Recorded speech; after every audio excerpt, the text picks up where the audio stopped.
Good morning, ladies and gentlemen. Good morning from Pala subdistrict of Ban Chang here in Rayong province in the Kingdom of Thailand. Thank you for joining. We have 34 in the house already. Apologize for the delays, guy. TTT, Triple T here is still learning. So we'll get past it. We will get past it, I promise. Let me catch up with you guys. Mr. Mitch, yeah, thank you. Alexander, thank you. Dennis, whoa, quit skipping around on me like that, buddy. Alaska John in the house. Thank you so much, Alaska John. York, PA is here. Thank you. Mr. Mitch and Alexander.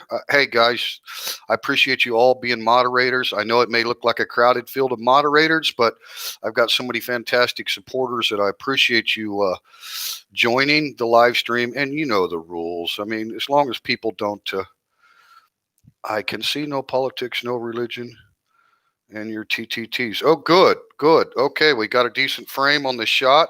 Can you see? This is like the weatherman, where you're always confused. James Dean and Uncle Sam. So, Uncle Sam, you guys know if you're moderating and you see something that you're not sure about, just time them out, right? Just take that comment down, time them out, whatever. And then, of course, if they do anything disrespectful to Thai people or other Thailand vloggers, myself, I don't care. If they do something against me, I'm a big boy. Let it ride, right? So if you see a negative comments against your host, my pin lie, just let it go, no problem. But I don't like divisiveness, and I certainly don't want people disrespecting my friends and Thai people in general. So I appreciate it, guys. I really do. It's all up to you. Phil H, hello from Georgia. Thank you, Phil, for joining. The Peach State, is that still the motto? Georgia, the Peach State? Some Georgia peaches, guys. If you haven't had Georgia peaches, we used to have a peach festival every year in northeast Oklahoma, and we got our peaches shipped in from Georgia. And it was just amazing. We'd have fresh peaches, and then we'd all get together the night before and skin them all and cut them all up, right? Never cook them, cut them all up, put them in Tupperware, get them ice cold in the refrigerator, and then the next day's event, we would serve them with vanilla ice cream, peaches and ice cream. Oh my God, so great. Unknown, ha ha ha, in the house. Go Navy, yes sir. Man, I am happy to get introduced to a lot of the Navy officers here in Ban Chang, and I took a little moto tour yesterday, a motor vlog. I hope you guys enjoyed it. It was my first time with the new microphone set up to where I could actually take you somewhere and communicate with you. And went out to the Navy grounds, and it's just all over this area, and I'm fortunate to get to know those guys, and they are going to be customers at the new open mic live venue, so live music venue. So yeah, go Navy, go U.S. Air Force. Phil H, rock on, buddy. That's right. What do you call the flight suits in the U.S. Air Force? Or what does I forget all the acronyms. I forget a lot of things these days, but we used to have a name for it in the Army. You know how we kind of jazz all the different branches depending on which branch you're in, but I forget what we called the flight suit insert, something like that. A flight suit insert, is that right? FSI, Foxtrot Sierra India. Flight suit insert. I think that's what we refer to you Air Force guys as. We love you guys though, but you know how we do. Good evening from Canada. Chris M, thank you for coming along. Love you guys up there. Up north, eh? Up north, eh? Thank you for Brian Adams. Thank you for the Trailer Park Boys. Love that show. Thank you for everything, for your great partnership with the United States, loyal ally for many, many years. Matt looks like a monster fixing to eat a little man. Mr. Mitch, Teacher Thomas has never been an artist, and I'm left handed when I write. I'm ambidextrous when I do most things, but writing, I mean, I can write right handed, but left handed predominant. And yeah, it's a very crude Thailand map, and I'm not liking all the shadow play again. Okay, I think that's a little better. Uh, yeah, it's supposed to be the Kingdom of Thailand, but when you have a rectangle or a square board like I have, this southern peninsula, right, it goes way down here. So it's not definitely not to scale, but I think it serves the purpose of pointing out where all of my favorite vloggers are in the kingdom and any other areas of discussion. Phil, hi, I agree, but live in MD, so no choice. Right, right. Go Space Force, absolutely. Yep, the sixth branch, right? Air Force, Army, Marines, Navy, Coast Guard, Space Force. Rock on. USA leads the way in innovation, power, and strength to protect the freedoms of people in the world. We're not a perfect country by any means, and we have our own divisiveness. But at the end of the day, the American people usually make pretty wise decisions as to the government that they want. So, we don't get into politics too much here, but as a patriot, as an American, I don't care who's in office or what party they come from. I will support them because they are my elected officials and I have respect for that. And if you've never been an elected official, you should try it. Start locally. Go run for the school board. The closest government to the people. You'll find out right away that it's uh, it's a trying profession, and I must say a noble profession. We all make fun of politicians, and it's kind of got a nasty ring to it these days, but there is a lot of them that are truly there for public service reasons on both sides of the aisle. It's, it's an election year, and a lot of divisive talk, but to me, I think the majority of Americans are united by one goal, and that is freedom, liberty, our Constitution, equal justice under the law. And we've got a lot of improvements to make yet, but I don't like to dwell on the negative stuff that's in the headlines because to me, it's a minority it's a minority representation of the actual government and American system of free market capitalism. So I just think that there's a lot more reason to be unified than there is to be divided. And hopefully, here in front of the camera live, uh, we can respect all people's political backgrounds and beliefs and unite in patriotism. What's wrong with being proud of your country? I don't see anything wrong with it, regardless of who's been elected. It doesn't change. The country is governed by the people, ideally, okay? Ideally, in a democracy, that's what you want, a republic, a representative republic, right? So, yeah, not to bring up politics individually, but I'm very proud of my country, and I see no reason to dwell on the minority who are, upset. And a lot of people do have genuine reasons to be upset, and that's their right. I support the right to protest. I support the right to burn our flag, even though I disagree with that. I support everyone's right to do whatever they want because that's true freedom. Hey, Thomas, here in PSL, rainy Florida, hillbilly in the house, swamp Billy.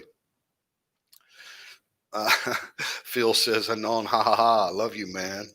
Don Hart, thank you so much for all of your wonderful comments on the vlogs and all of your support. You are amazing. Sam Bennett Journeys from Southern California. SoCal in the house. Thank you for coming along, Sam. Very much appreciate you.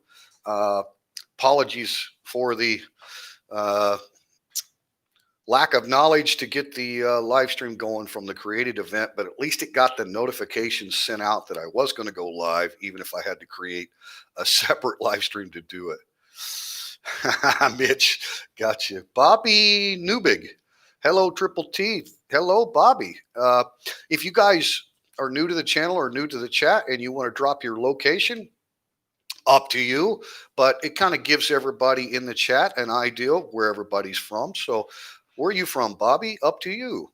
If you want to tell us that.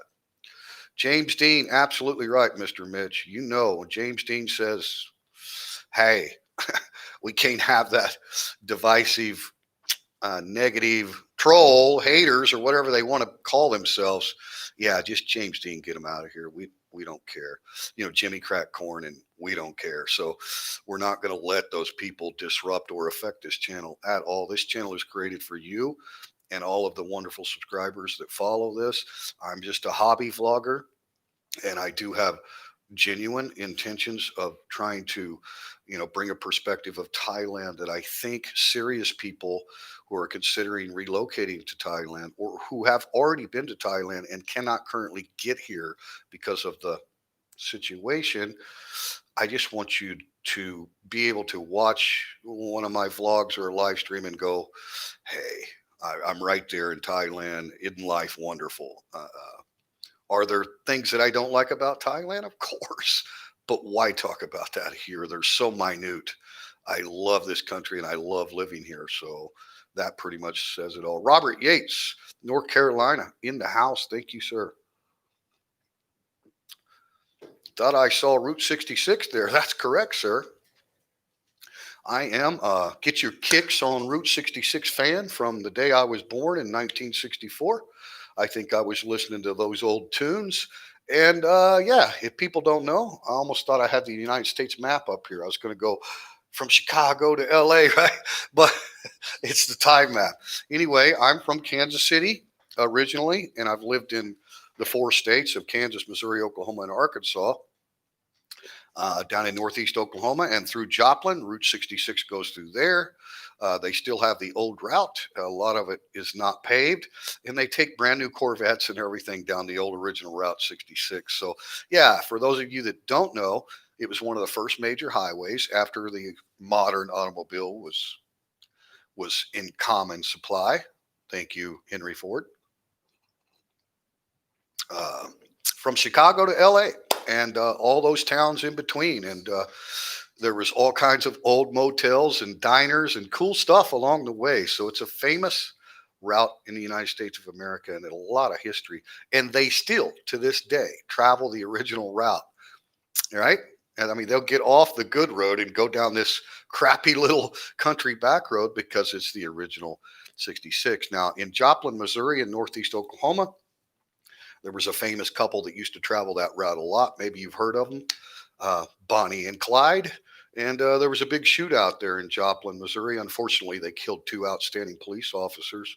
So I don't like to look upon them as heroes or icons. They were what they were.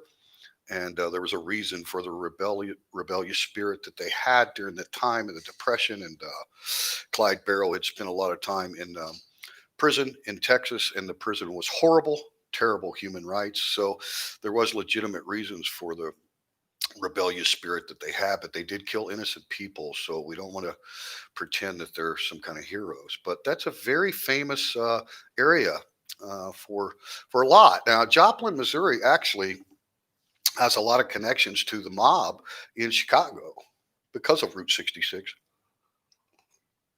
So Joplin was kind of like a little Chicago in a lot of ways. We had very famous. We used to have the old Connor Hotel and theater there, and we had a lot of the big acts and stuff like that that you would see in New York and Chicago and L.A. would actually play at live theaters in Joplin. But back in those days, it was heavily controlled by the mob, and anyway, it's a very long history all along Route 66, and then of course it goes all the way through to California. So you got New Mexico, Arizona. Everybody's got their little piece of 66 that they love in their state. If you happen to be in that 66 route, so thank you for bringing that up. Are we live? I think we are live. Uh, the shadow knows. Dennis Ganya. Only the shadow knows. Am I got too much shadow? I see, guys, when I'm professionally teaching or something online, I've got, some other lighting and stuff, but just for you guys, I think we're good, right? We don't need to focus too much on learning here. Thank God. I'm learning from you. How about that? You're the teacher. I'm the student. So appreciate you guys. Fawn Tok Mak Mak in the snowy mountains this morning. Bob Piper, Snowy Mountains. Did I miss where you're from, Bob? Bob Piper, where are you from? What mountains are we talking about? And Fan Tok just means rain in Thai language, Fan Tok. And Mak Mak, very much, very much. So a lot of rain in the mountains. But that's good for the rivers and streams, right? Yes, G Suits. G Suits. Okay, Phil. I'm sorry. U.S. Chair Force. That's horrible, Anon. Those men and women are outstanding, trained pilots and aviators. And no, we do razz other branches, but it's all in good fun. We have respect for all, of course. Mango sticky rice. God, I love that name. That's one of my favorite Thai desserts. Sweet yellow mango with sticky rice and coconut milk, and then those little look like Rice Krispie flakes that they throw on top there.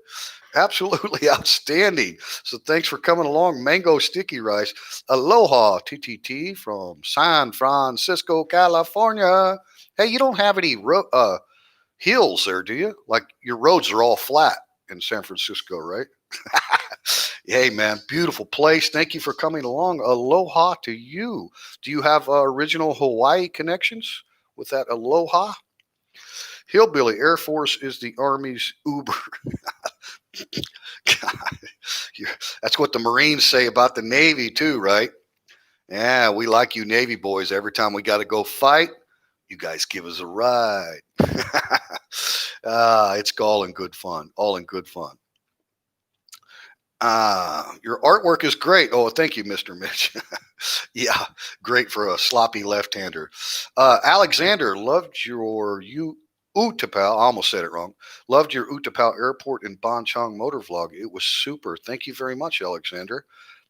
I'm getting a lot of good feedback from that. It hasn't got that many views yet, but it's pretty new, and we are growing here at Triple T. We are growing. We're getting more subscribers every day. Sometimes I gain 30, 40, 50 subscribers a day. So things are looking good, guys. Really appreciate all of you supporters out there.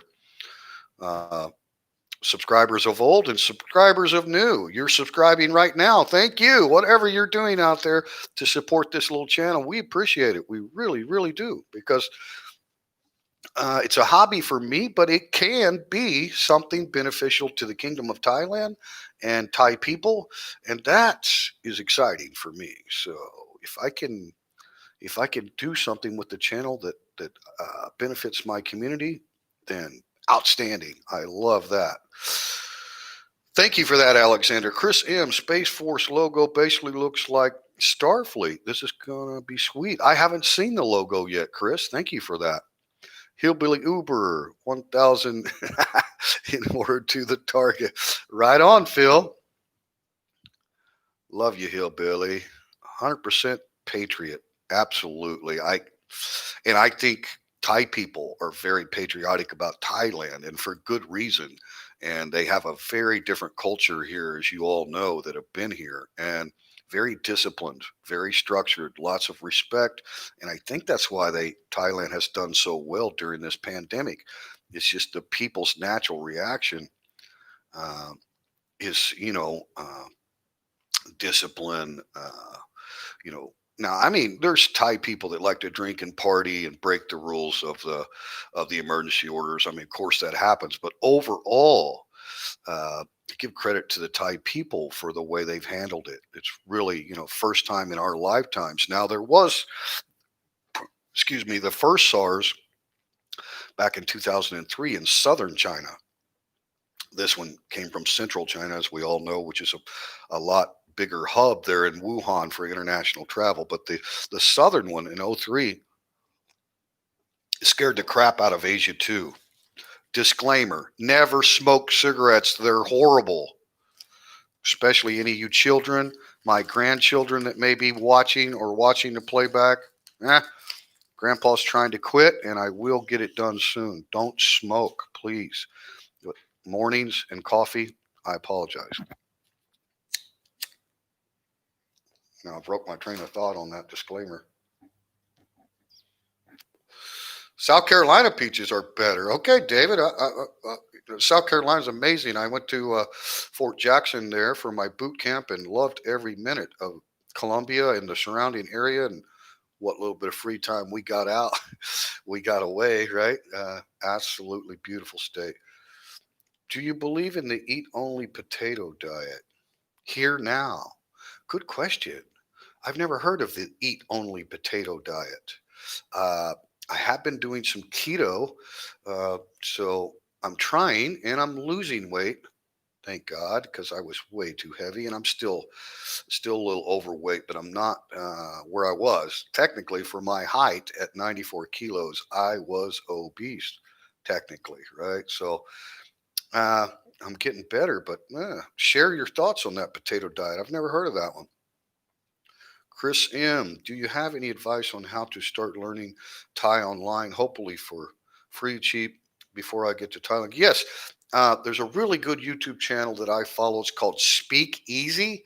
Speak Easy Thai. Her name is Maud, the teacher. She speaks really good English, and she does a lot of live streams too. So, uh, Mr. Mitch, do you know that channel? Speak Thai Easy with Maud. If you guys know that channel, if you could post up her link or look that up, please. I really enjoy it. Now, they do have paid lessons if you want one on one online lessons, and she'll send you the company cost structure for that, depending on how many hours that you would like one on one. But if you join her live streams and stuff, she's just an awesome Thai lady, and Speak Thai Easy, I believe, is the name of the channel. Speak Thai Easy, and I'm a subscriber. I do follow Mod, but there's a lot of stuff on YouTube. But I think you'll enjoy her. She has a very warm, bubbly personality. Awesome teacher. Go check out Speak Thai Easy. And Mitch, if you can find that, I appreciate it. Do you have any? Okay, that was that. TTT is an awesome guy. Hope to visit the new open air. Yeah, thank you, Phil. I appreciate that. What you see is what you get, guys. I'm not going to put on a face or pretend to be anybody I'm not. So I just want to share my experience here in Thailand. It's all been positive. My life has gotten better every year. I've been able to save a lot of my pension every year uh, because of the low cost of living. Welcome, Australia. Did I miss the? Oh, hi from Melbourne. Bam, high five. Thank you for coming along. You know, in the United States of America, I had very few friends that weren't American. I mean, they immigrated from all over the country, right? Being American doesn't mean you're American of descent, right? We have Americans from all corners of the globe. You know, Chinese American, Thai American, Australian American, right? But we're such a big continent, and where I lived in the Midwest, it's not a big tourist area. So, you know, we go to Disney World and stuff like that. We'd see a lot of people from all over the world, or Vegas. I've been out to Vegas several times, right? But generally, didn't have close friendships with people. And now here in Thailand, some of my closest friends are Aussies. Johnny, there is something happening in Hua Hin YouTube channel. Awesome guy, man. Awesome guy. He's got a lot of experience here in Thailand. He's befriended me, and I appreciate his friendship. But there's many others. I met a gentleman in Bangkok from Australia. Outstanding guy. Roger is his name. And he's been in Thailand for, I believe, 30 something years, has a Thai wife. They have a daughter of Aussie Thai descent, right? And he knows a lot of things about Thailand, okay? And he knows a lot of people in Bangkok, and he knows the good clubs, right? The clubs that are just like regular clubs, the old vintage style clubs in Bangkok that have been around a long time where you go have a cold beer or cocktail, and it's not like Soy Cowboy or Nana Plaza or Patong, right? It's just really clubs, and I'm looking forward to spending some time with him. But love my Aussies, man. I tell you, one thing I've learned, and this may be a generalistic statement, so I don't mean to try to categorize all Australians, Australia from Australia, but one thing I've learned in friendships that I've created is that Aussies say it like it is, man. You know, they're not rude, but they're blunt with their language. And I like that. I like that a lot. So I've had some Aussies that replied to some negative comments on some of my vlogs. You know, I usually try to pin the negative comments unless it's, you know, out of line, but I want people to see the critique or the troll or whatever it is. But a lot of times the Aussies will reply to some troll and just be like, "Hey, in Australia, we would call you a nincompoop or a wanker." Oh, that cracks me up, man. You can always expect to get the truth from the Aussies, man. Enjoyed the ride vlog the other day. I'm spoiled with my Ultra. Need a fairing low. Thanks, Hillbilly. Appreciate it. I'm glad you liked the ride. Bobby Newbig. I'm from Grove City, Ohio, U.S. I too love your work and Thailand. Thank you so much, Bobby. Appreciate you, man. The channel is for you and people like you. Unknown at David in Thailand has driven past the Big Peach in Gaffney many times. Right on in Gaffney. Alexander, I'm very close to where they filmed the movie The Quiet Man and John Wayne and Maureen O'Hare. Very nice, Alexander. Beautiful. Hillbilly, KC. I did time at Fort Lost in the Woods, not behind the walls, though. Good thing you weren't behind the walls of Fort Leavenworth. No, Leavenworth's in Kansas. That's right. Fort Leonard Wood is in Missouri. That's the one we call Fort Lost in the Woods at Fort Leonard Wood. But yeah, Leavenworth is a pretty serious place if you're on the wrong side of it. Thank you for your service, Hillbilly. Appreciate you, man. Sleazy Rider, get the hell out of here. I love that. That is awesome. That you know, I've always considered myself a rider and not a biker because I just never joined any groups. So I had, you know, some of the outlaw gangs that are good friends of mine that try to get me to, you know, become an apprentice and join the group. And I just always been a solo rider. So people say, "Hey, you're a biker," and I'm like, "Well, technically, I'm a rider," you know. But I like that name, Sleazy Rider. Hello, TTT. I'm Don's husband. Get out of here. Dawn is amazing. Thank you. Thank you for coming on. First time here. Just wanted to say great job on your channel. Love the content. Thank you, Sleazy Rider. And you are a lucky man. I know. I haven't personally met your wife, but I personally felt her comments come through to me, and she is amazing. Route 66 part still dirt. That's cool. Yeah, it very much is. And like I say, every year I do believe it's an annual event. It's the Corvette event. And so you'll have brand new off the showroom Corvettes, right? The top notch models, right? You know, 150 grand or whatever it is for the badass Corvettes. And then the old classics, all Corvettes, and they take the entire Route 66. Start in Chicago and end in LA. So it's amazing. You can be out on these country roads in Northeast Oklahoma, for example, the old Bonnie and Clyde stomping grounds, where Route 66 is literally, you can see some of the old concrete and blacktop from years gone by, but it's kind of all covered with dirt. You know, it's Oklahoma farm country, so there's a lot of dirt, right? And then you see these big line of freaking Corvettes coming by, and you're like, why are they out here? And then you're like, oh, it's the Route 66 drive. Yeah, it's awesome, man. Awesome. Bobby Sears, hello, TT from Boston, Massachusetts. Thank you, sir. Love me some Northeasterners. Hey, Bob Sears, do you know where Cambridge is? I'm sure you do. One of the greatest Thai people of all time, was King Rama IX, his late great majesty. And King Rama IX, Thai people call him Pa for father, Pa, Paul Pumiporn. Paul Pumiporn. So Paul Pumiporn was born in the United States of America in Cambridge. I don't know what hospital. You could definitely look that up. But it was a very historic moment for Thailand, because he was to become the new king, and he was coronated, I believe, at age 18, maybe even 16, as King Rama IX. And when he was the longest reigning monarchy in the world when he passed away, unfortunately, October 13th, 2016.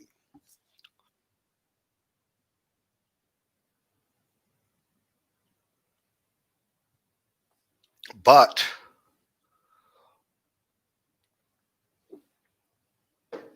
he was an American at birth. So I love the history of Paul Pumiporn, and if you haven't studied him, you should go check his story out. But he is a Massachusetts man. Of course, he was Thai at birth too, because his parents are Thai. But you know how it is. He was born in America, so he's immediately an American. Great man, great man, and a great musician, and a great photographer, and great at everything he ever did. So there's some old footage of Paul Pumiporn when he was young, and he's in America, and he was also big into sound equipment and ham radio operations. He's just everything the man ever thought of. He put into action from a young age. Of course, he's highly educated, being from the royal family. Now, his grandfather was King Rama V.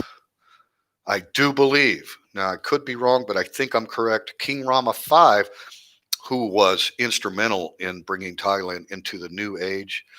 He's the one that established the Royal Thai Military Academy where I work, and the school is named after him. His name, King Rama V, was Chula Chum Klau, Chula Chum Klau Royal Military School, CRMA. But I don't know exactly how it all worked. Excuse me.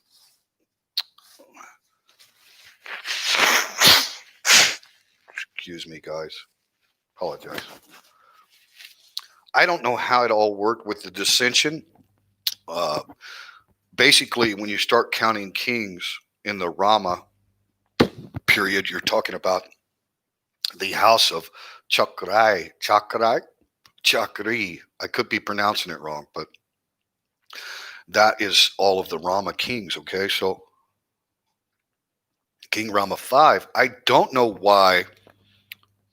Maybe I don't know why. Okay, I don't know the details, but normally it would have went to his son. Would have been King Rama VI, King Rama.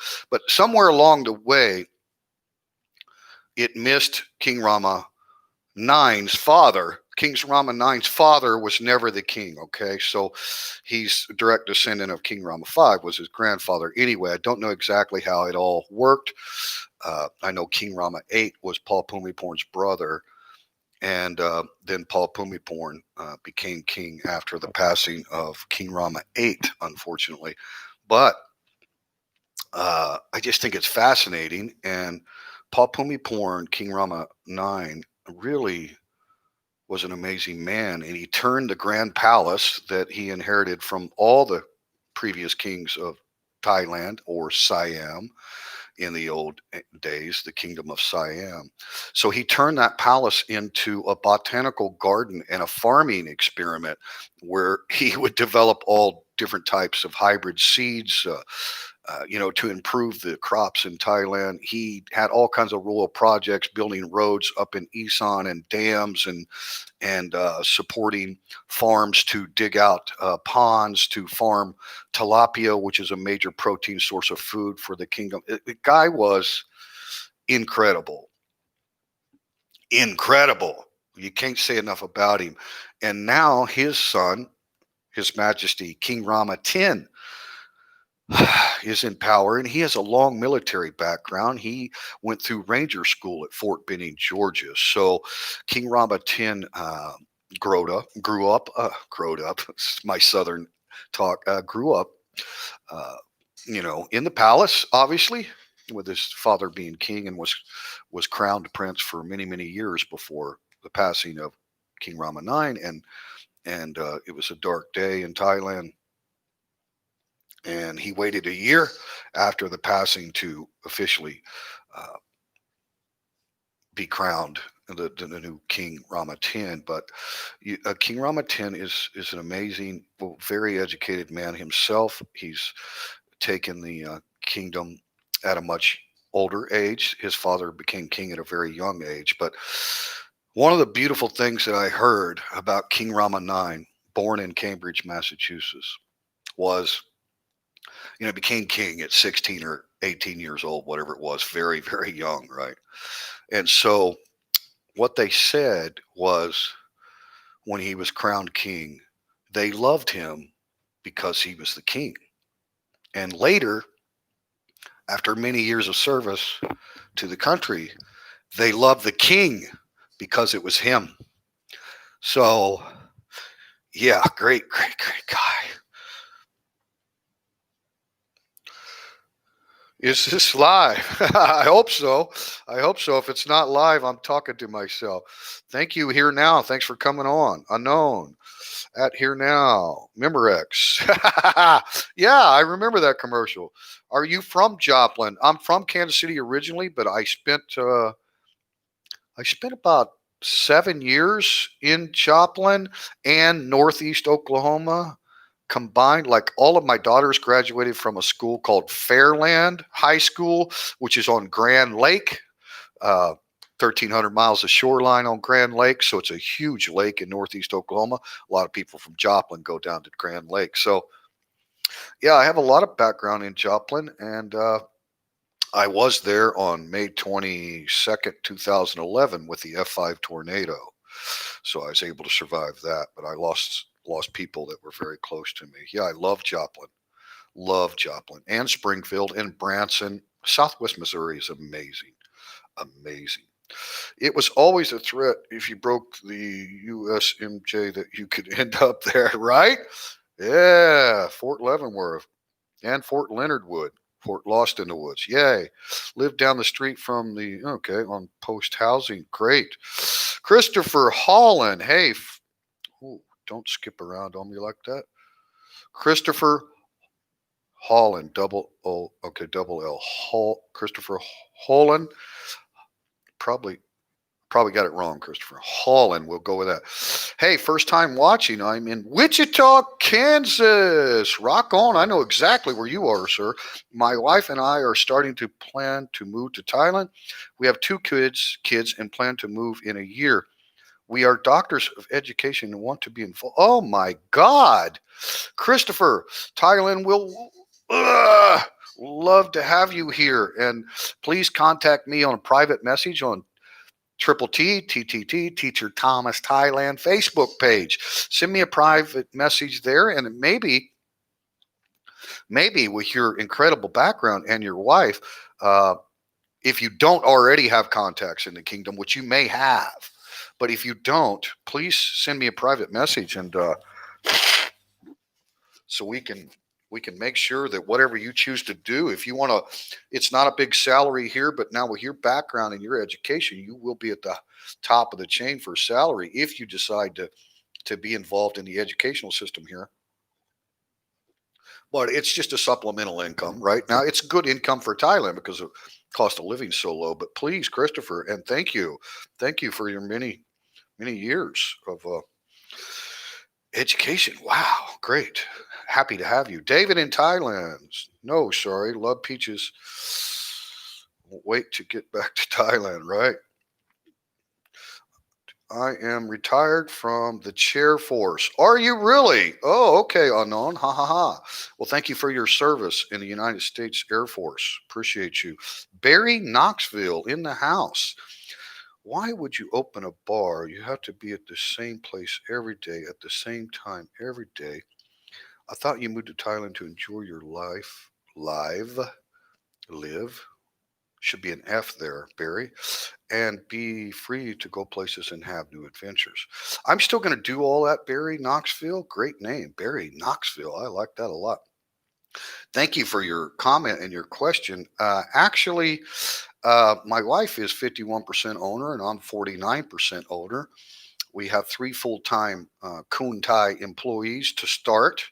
Uh, my title and my work permit title will be educational training manager. So I intend to train staff and I intend to train a bar manager. And I already have a man who's a lead guitarist and had his own bar for 10 years in Pattaya. And so we already have people with skills. And the idea is to uh, create a business, whether it works or not. We'll see, right? We don't know. There's no guarantees in life, but one thing's for certain: it is a lot of hard work. I've spent all of my life in the customer service business. I grew up in the restaurants. My mother was a waitress and a trainer of waitresses. Outstanding service. So I grew up in that system. And then later, I had my own contracting company. I started out as a subcontractor and marble and tile installer, and then became a contractor. And I worked with high clientele, $1 million homes, interior decorators, builders, architects, all that, right? So it's all about customer service and being able to speak to the customer on their level, regardless of their background. So I have a lot, many years of customer service experience and management and entrepreneurship. So there's risk involved in everything. But the thing about Thailand, opening a bar like what we're doing, everything is a rental. So our total investment to open the door is probably going to be around 6 or 7 thousand US dollars. Now that includes the licensing, the setting up of the LLC corporation, the open mic, right? Everything above board legal, paying Social Security tax on the Kuntai employees. So it's not going to own us. I do know exactly what you mean. You don't own a bar, you don't own a restaurant, they own you. Okay. But there are ways that you can do things if you can get the staff that you rely on. And of course, everything will be on CCTV. So we'll be able to monitor the business from anywhere in the world online, and we will have Thai people employed. So it's an amazing area there in Pala, and the ideal was to bring people together, both foreigners and local Thai people, with live music, open mic for many different musicians in the area, many of whom are not working, by the way, because we don't have the international tourism. So we have a lot of musicians that might want to stop by and play a little set.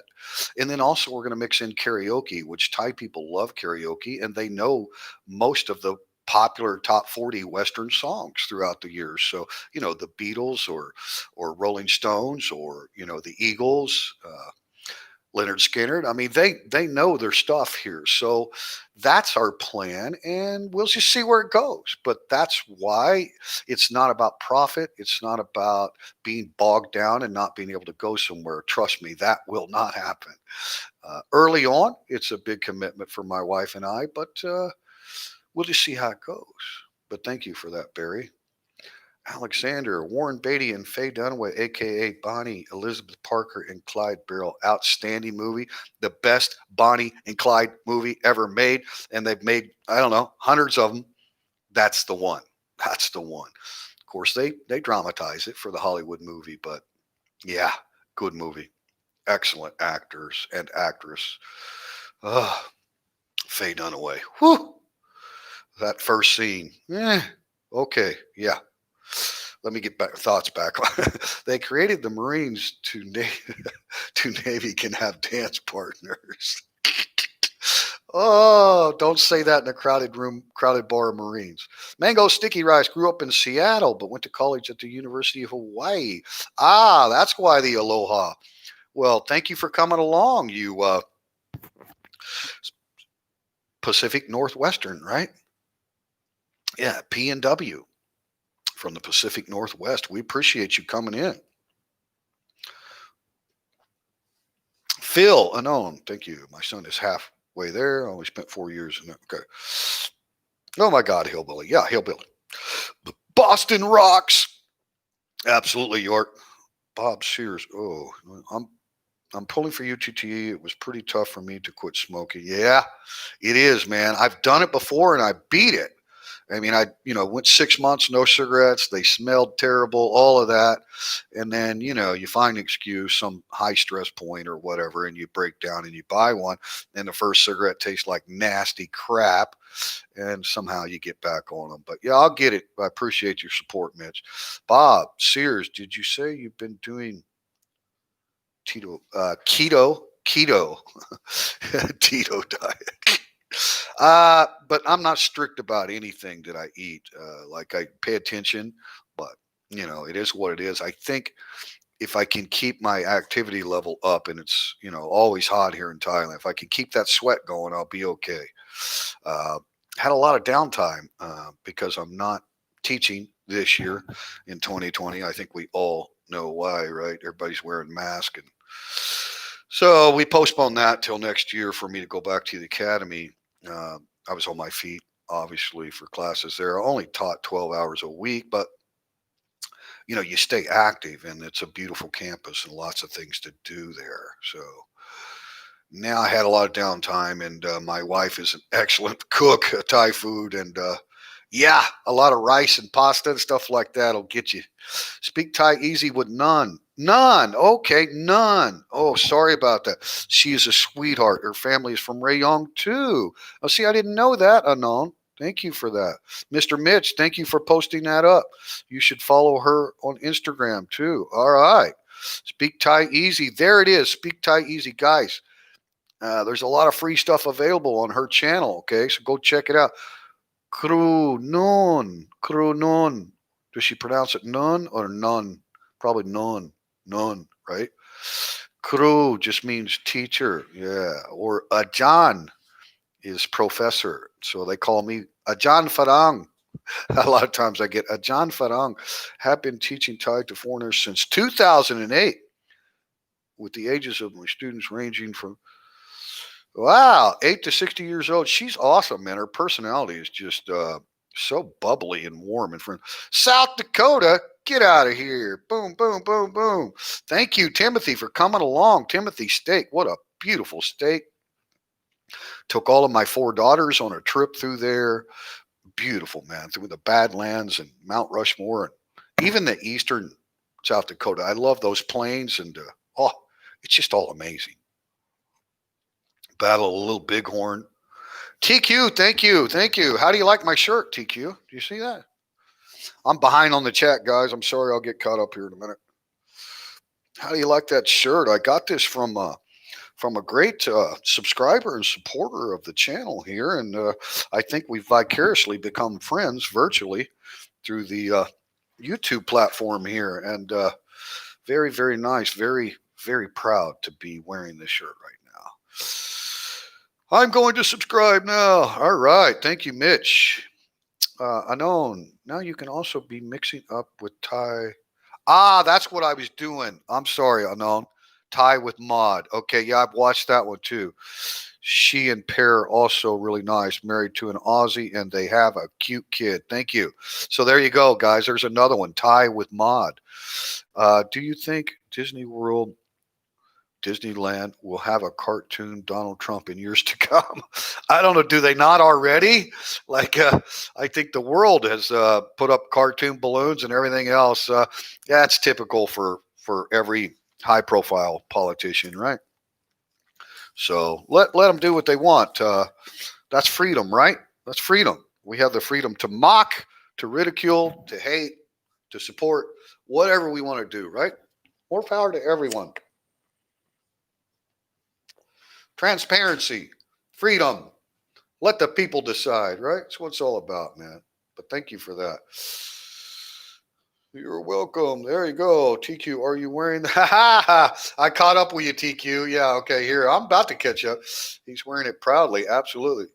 San Francisco, another San Fran in the house, Northern California. You guys have like all flat roads, right? In San Francisco, they're all flat. Like you don't have any hills or anything, right? Love San Francisco, man. Thank you for coming along. Kick the habit. Yeah, Larry, thank you for that. I'll get there, guys. Richard, at Richard Travel, thumbs up. At Mr. Mitch, thumbs up. Hey, Mr. Mitch, the classy moderator, classy and professional and a supporter of the channel. I'm happy to have him. They make little rocks out of big rocks at Leavenworth. Yes, they do. They do. Yeah. And if you want a personalized license plate, you can put your orders in there too. I do believe that they still stamp plates up there. By the way, member of U.S. military vets, MC. Right on. We love our veterans of all nationalities. Anyone who signs on that dotted line and puts their life on the line for the country and for what their country stands for, kudos to you, man. We love you all. I don't care what country you're from. All right, about to get live. Mike is going to be so huge, you're going to have to take reservations. Yeah, we're going to have some live streams from the open mic. Depending on the crowd, you have to make sure that people are okay on camera. But we'll definitely do that. And of course, we won't get any ad revenue from YouTube because we have a lot of music. And unfortunately, anytime you put music, like a lot of my vlogs, I upload what are basically publicly available music on your editors, right? They come built into your editors and all that. But lots of copyright from YouTube on that, which, it's okay. I don't care about the ad revenue going to the creator of the music. So we're definitely going to have some live streams from the open mic. Test. Vaguely, Mitch. Sounds familiar. Richard Travel, Route 66, great Depeche Mode song from the back in the day. Absolutely. Get your kicks on Route 66. There's a lot of songs about 66. I think Blueberry Hill with Fats Domino, wasn't that? Blueberry Hill. No, B.B. King. I found my thrill in Blueberry Hill, part of 66, I think. I'm not sure. You guys tell me if you know about that. But there's a lot of songs about 66. But yeah, the original Joel Kicks on Route 66. I think that was 1950s, circa 1950s when that song came out. Yeah, she's an awesome lady. Glad she puts up with me. I'm lucky man. Thank you, Sleazy Rider. Well, I'm glad she puts up with me too, because she's very, very good supporter of the channel, and I appreciate her comments on the vlogs are amazing, and she's very sincere. Yes, you are a lucky man. Boxer Rebellion, China, November 2nd, 1899, September 7th, 1901. My great-grandfather, USMC, Medal of Honor. Holy crap, Mr. Mitch. Wow, that's amazing, man. Your great-grandfather was an amazing Marine. You don't get those Medal of Honors, guys. Whoo! Wow. I'm just a nothing, okay? I'm an Army vet, but I'm nothing. I have no combat experience, none of that. Never deployed overseas. I was in 82 to 88 under Ronald Wilson Reagan, and pretty much the only thing we had going on was the big Lebanon deal, which we pulled out of there, and that was Marines. I would have never been involved in that. And then we used to sing songs about going to El Salvador, but pretty much Special Forces cleaned that action up. So I was fortunate, but I was ready, trained to kill and ready to die. Hi, teacher. Do you always come online while we sleep? Well, Mimi, I'm assuming you're in Thailand and you're not an early riser. It's prime time in the United States of America, so majority of my audience is the United States. So I do try to come on early morning here in the Kingdom of Thailand, which is the evening. And Monday mornings work pretty good because it's Sunday evening in the United States. So everybody's kind of wrapping up their weekend. And but I'll come on at different times, Mimi. And some of the live streams will just be unannounced. But usually if I announce one, it's early morning with some coffee and chit chat, right? Thank you so much. Pomrak kun mak mak kun tai. Pomrak kun tai. Muang tai doing gan. Love you people. Thank you. William C. Horton, Hillbilly. Yeah. I see you smoking. Don't those cigarette packages that they have in Thailand discourage you?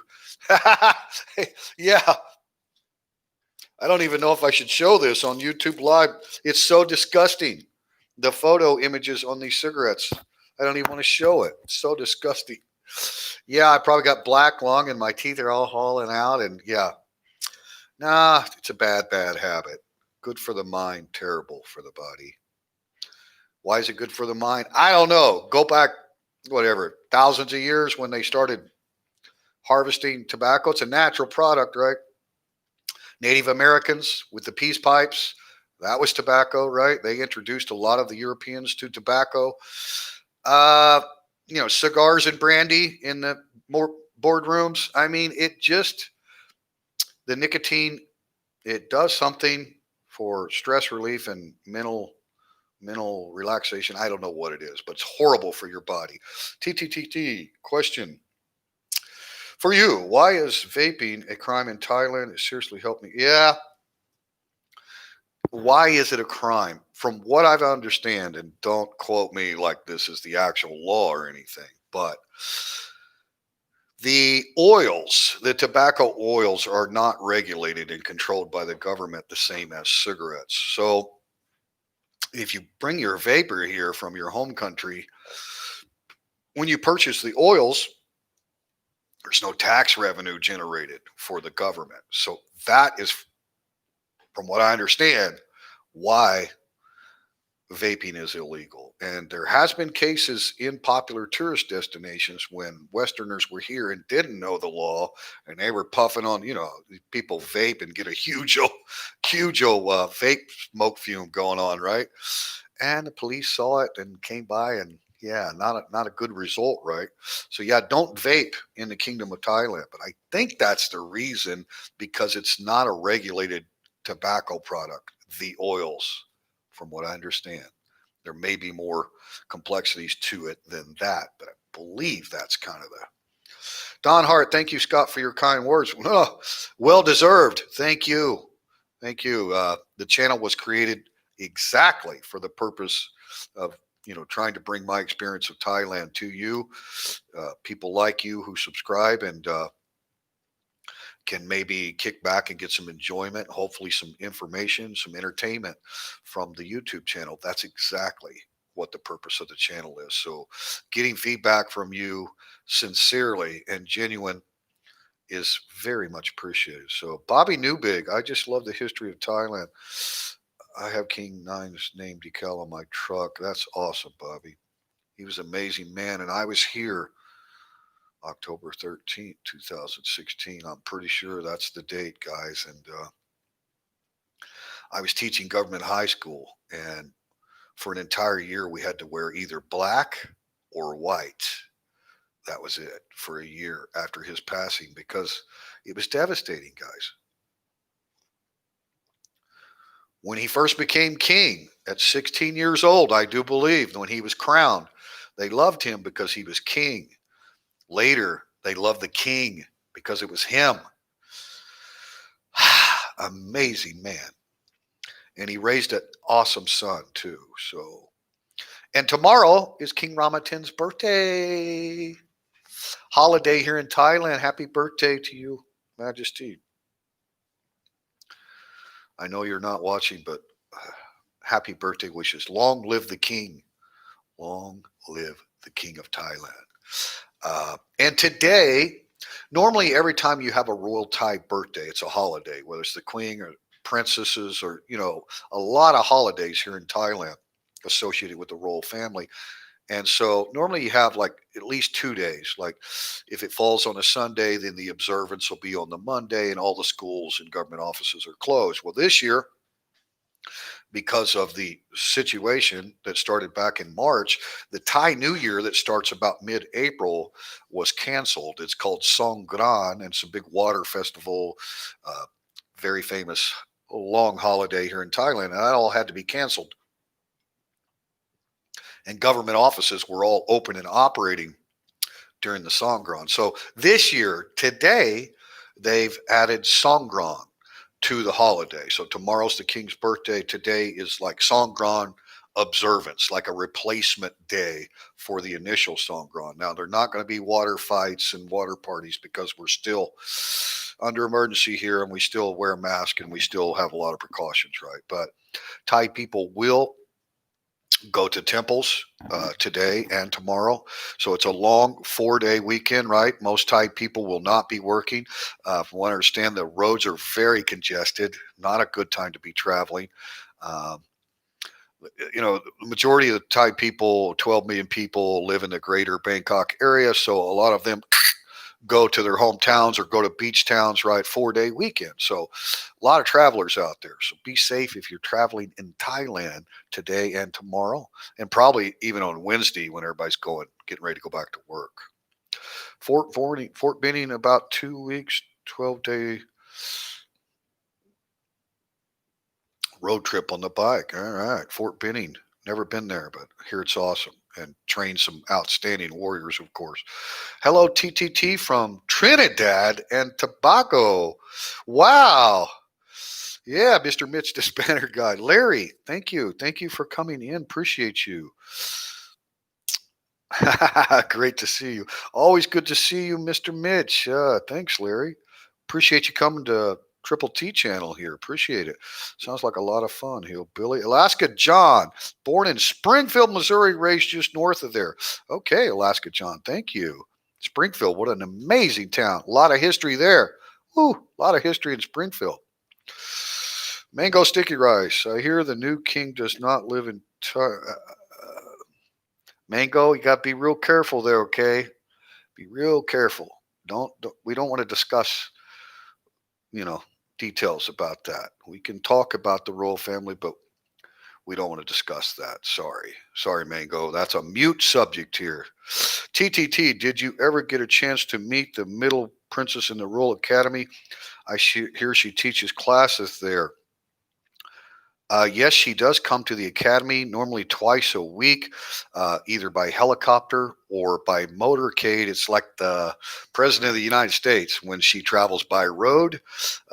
They close down all the roads, and there's police officers every couple hundred meters. I mean, it's just amazing when she's on wheels and she has a van.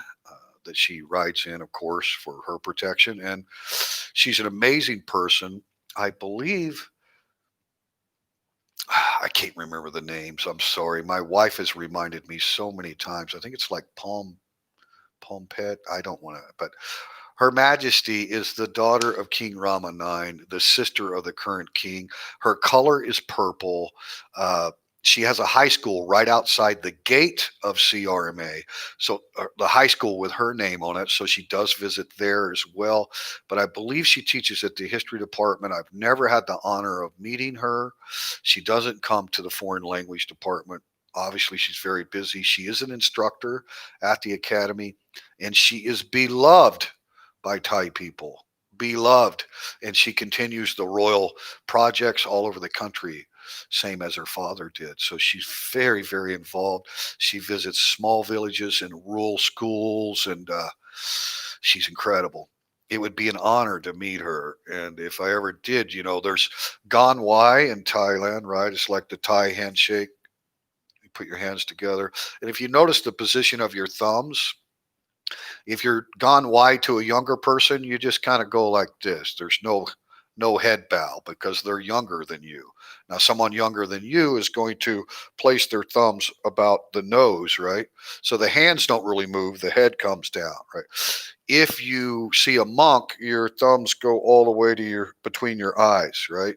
So a monk or someone with high position, right? Monks are revered, but royalty uh, is a bow, is a full bow, and you can see the different style between the women, how they bow in the presence of royalty, and how the men bow. But never had that honor. It would be an honor, trust me. And maybe in the future I will. Now I've been blocked by her motorcade and stuck out on the road till she, right? So if you leave the academy and go to lunch or something, and she happens to be traveling in or out, yeah. And of course, they have huge helipads there for her to come from the Grand Palace in Bangkok. It's only about a 2.5 hour drive from Bangkok to the academy in Nakhon Nayok. Thank you for coming on, Tom Barnard. I love you, man. You are such a great supporter of the channel. Thank you so much. Hillbilly may post some video on my channel. Not much of a vlogger though. I think I clicked on your channel and subscribed. Hillbilly, I can't remember for sure. Is your channel the same name? Okay. It's under Hillbilly. Okay, you can post up Hillbilly, man. Post up his channel if you haven't already, Mr. Mitch. Only have one video from 7 years ago. Hey, get with the program, Hillbilly. Get back into the vlogging world. Tom Barnard, what an outstanding person you are. Your comments and support are very much appreciated. Thank you. Boosting the up and coming region of Palapanchang, Rayong. Yes, happy to do so. Happy to spotlight other Thai businesses and foreign owned businesses as well. I've got some good interviews with business owners coming up, guys. I want people to understand this is a highly developing area, not really a big tourist area as far as international tourism, a lot of domestic tourism here, but a lot of high paying jobs. And Rayong is one of the highest per capita incomes of all the provinces here in Thailand. And with the new expansion of the Utapao Airport, the high-speed monorail that's going to connect all three airports, Don Muang, BKK, and Utapao, there's a tremendous amount of development here. Do you think Americans can come to Thailand by January? Yes, I do believe. I do believe. Now, right now, there are people that are allowed to enter the kingdom under certain requirements, right? Thai family, work permits, medical reasons, and the list goes on. If you're part of a delegation or, invited by the government, there are people entering. But I think your question refers to actual tourism and, excuse me, in the mornings, I often get a little cold going. Not a cold, but a little nasal drainage. International tourism, Big Mark. I think if you just pay attention to the world headlines, you're going to know for sure. But Thailand specifically is not going to allow tourism on a large scale, like back to somewhat normal, no quarantine when you arrive.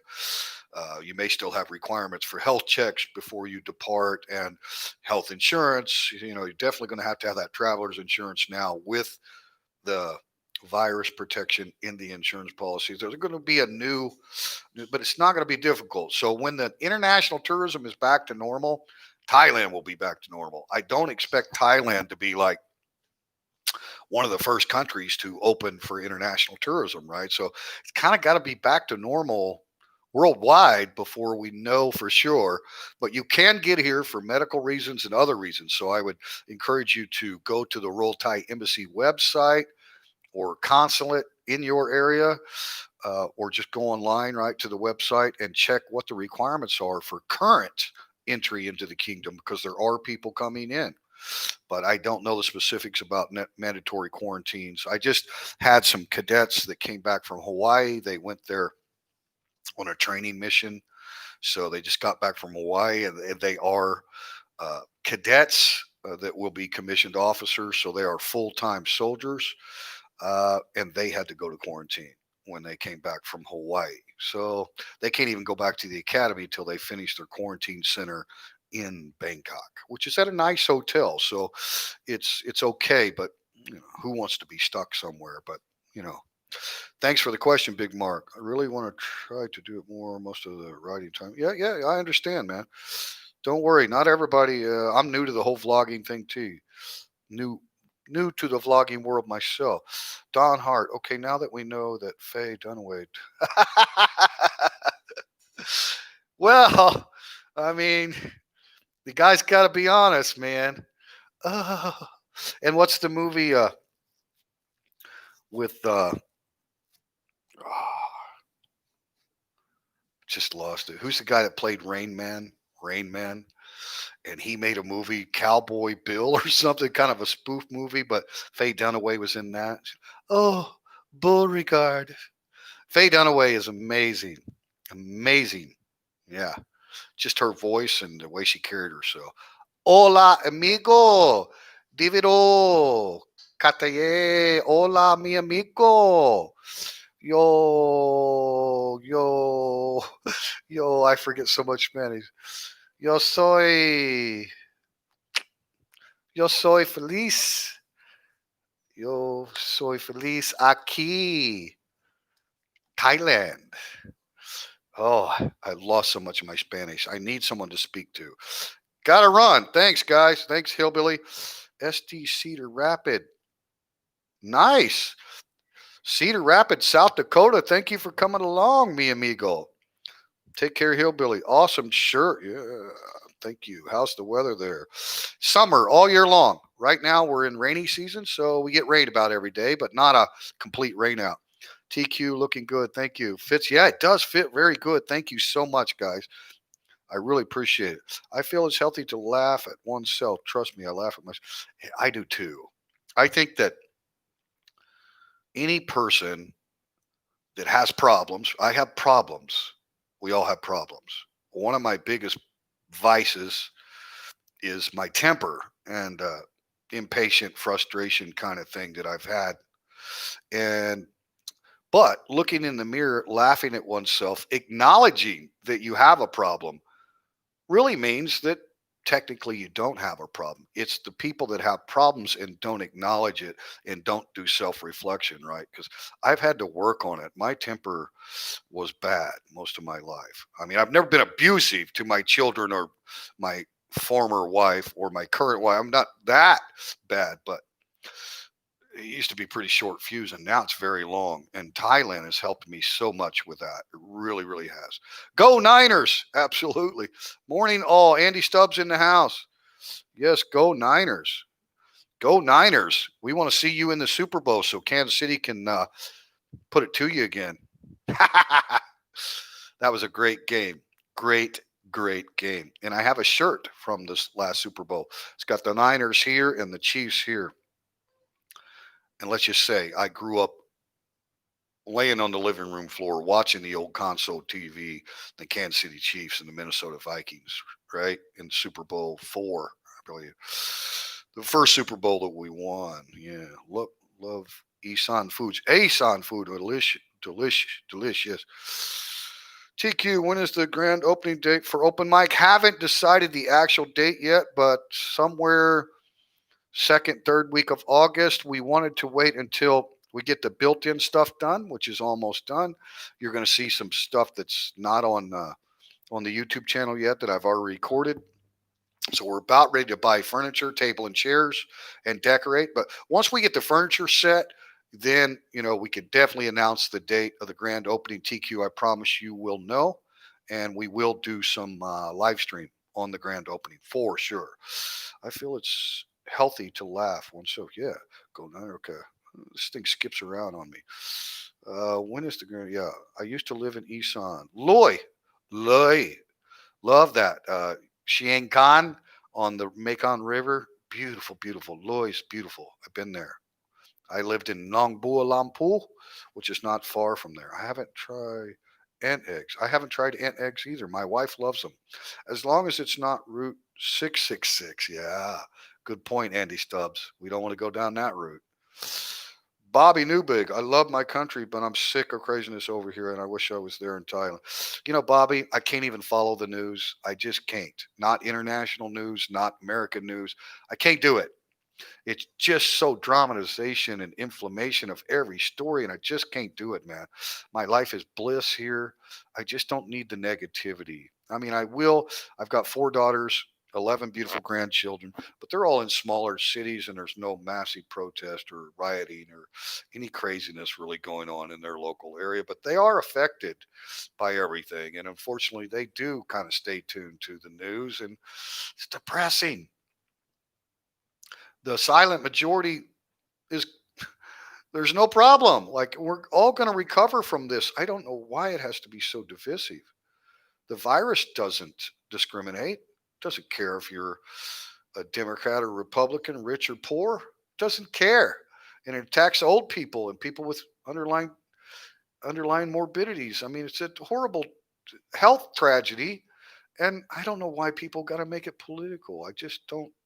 I don't understand, but I feel for you, and it's one of the benefits about being here in Thailand, and that's why I have the rule because, people come to the channel, they get that other crap all day long. They don't want to discuss it here, right? So we can keep the politics out of it. We can talk about the current events. That's all fair game, but we don't want to drag people down with divisiveness. I mean, I have respect for everybody, regardless of where you come down on every government's response to this pandemic. Nobody knew what to do.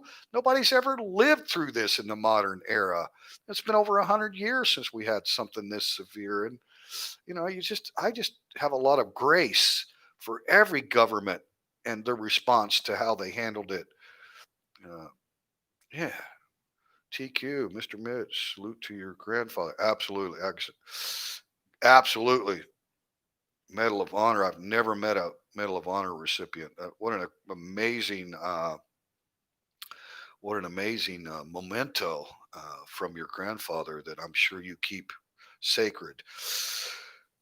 One of these days, I'll tell a few stories. He lived to ripe old age of 92. Man, what a full life! What a full life and a noble, noble career. Sickened by the things happening. Yeah, I understand, Mr. Mitch. And at the same time that you may be sickened by what you see, don't you agree that a lot of it's just in the headlines? I mean, you walk around and talk to everyday Americans, and you know everything's fine. Like I just think the majority of people are very lawful. They would never burn down somebody's business, or even if there was a just cause to protest, and that's we got to support that protest, man.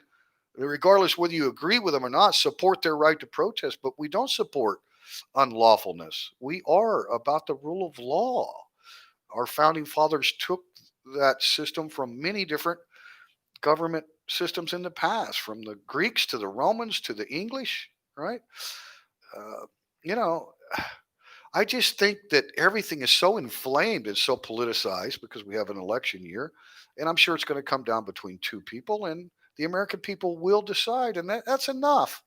So I think probably after the election, the headlines will go down. But I think most, really, to be honest with you, and I know some of you have a lot more experience in the bigger cities, and maybe you are actually living some of the obvious disruption and divisiveness. I mean, it actually is affecting your life. But I think for the most part, it's the headlines. People ask me, "Oh my God, America's this, America's that, everything's so terrible," and I'm like, "Only in the headlines." Because most people are very, very happy and content. They're just not complainers, and they have disagreements and great political debates or whatever. But the intellectual uh, arena and debating political ideas is a healthy system, a two-party system. We've got some third, fourth, fifth parties, but they haven't ever gained the grassroots movement that our two-party system has. But I just think the whole divisiveness and the inflammation and sensationalize every headline, America in crisis, is like, is it really? I don't think it's in crisis, and I think it's been through a hell of a lot worse than this. Uh, look at Mr. Mitch, his grandfather, the greatest generation. Two world wars, a depression. Like we've been through a hell of a lot worse than this, and recovered and came out on the other end just strong. And America is not just a country; it's an idea. It's an idea that people all over the world respect and admire. Here in Thailand, I can tell you the number one T-shirt as far as a nationality flag is the American flag.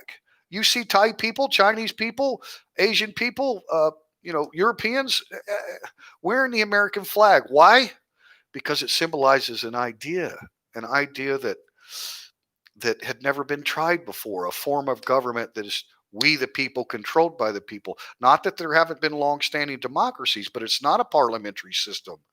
The people are truly in charge, and they decide who they want to elect. And I just think that I'm not saying that there aren't serious things happening. We all know there, but I think it's just such a minority of people that would that would burn down your business because they're upset at whatever, right? I just think the majority of people are very happy. Ah, Lord Gan. Good morning, TTT from Music City, USA. Nashville. Thank you for coming in. We love Nashville. Oh, the Grand Ole Opry. I had quit smoking for about 2 weeks once. When I started again, my 8-year-old daughter started crying. Oh my God, when she saw me smoking, I quit completely. That'll get you. That's some motivation, Mr. Mitch.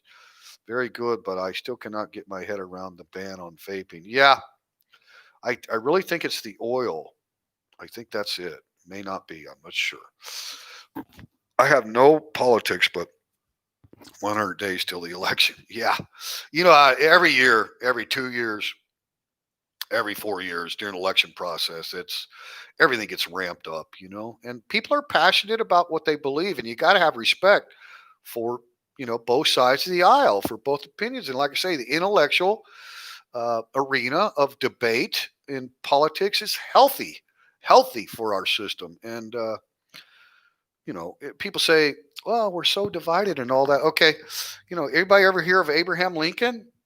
You might have heard of the guy, right? He was one of the most divisive presidents in the United States history. He almost lost the Union. Almost tore the country in half. He was not a popular president during his time at all. Go back and look. He like used tremendous law ability that he had at the executive office to shut down major media sources. And 600,000 Americans died fighting each other. So, but look at the history. Look at the history books now. He's one of our most revered presidents. So it's hard to judge things in the moment. And I'm not taking a side for or against anybody. I'm just saying that when you have an understanding of history and what true division and what true trials and tribulations the young country of the United States of America has been through, this is nothing. We're going to get past this. We're going to come back out on the other end, and it's going to be fine. And America is still going to be a world stage dominant presence for freedom, liberty, human rights, and regardless of who's in office, whatever party switches in and out, it's going to keep switching. It always has, and rightfully so. Americans get tired of one side; they want to go the other way. It's natural, and I'm just not concerned. I hate to follow the current news because it's so divisive, but I'm very optimistic about the future of my country.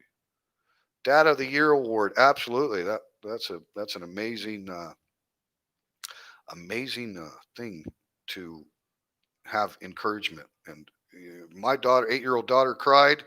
I would never smoke in her presence, even if I couldn't break the habit at the moment. Great for you, Mitch. Amy Nardi in the house. Always set your videos to play before I go to bed. Log those hours, baby. Thank you very, very much. And guys, I am over the hurdle of the required hours and we are monetized. I don't know how to do the super chat thing. I have no idea. So I'm still learning about all that. I'm never going to ask people for donations. That's not what the channel's about. But if people do want to contribute, obviously I'm going to say thank you, but I haven't set all that up yet. But I am past the hurdle of those required hours and we are monetized. So I appreciate it. Amy, if you have smaller channels that you really enjoy, let do the same thing for them. One of them that I've been doing is Bad Badger, retired in Thailand, over here in Phang Na, before you get to Phuket Island. Great Englishman with a great channel and a good cooking series for Thai food. Very good channel. And he's not quite there on hours and he needs a few more subs. But Mr. Mitch, if you could post up Bad Badger, retired in Thailand, I appreciate it. Or any of you mods can do that. Hillbilly has only one video currently, but he's planning on documenting a 12-day ride. TQ, I heard on the Thai news a week or two ago that median income for Rayong was about that's yeah, it is good. It's about 3 grand a month or so. That's definitely good. And there's a lot higher salaries all over too. The oil and gas industry and huge manufacturing base, the steel industry, stainless steel. It's Rayong is a big province with a lot of good jobs. Thank you for that, TQ. BRB. Okay, be right back. I'm not looking good for. It's not looking good for entry before Christmas, if at all, this year. I agree, Alexander. I think it will be 2021, but who knows? Dustin Hoffman. Yes, Dustin Hoffman. What was that movie where he played like some cowboy gunslinger? It was really, I can't remember, but Faye Dunaway was in it. Oh, Mr. Beauregard. I just remember that scene. Not only the Bonnie and Clyde stuff, but that old movie with Dustin Hoffman. Yes, sir. The little Jewish guy, excellent actor. Rain Man, go down in history. Yeah, yeah. Fart. Fart.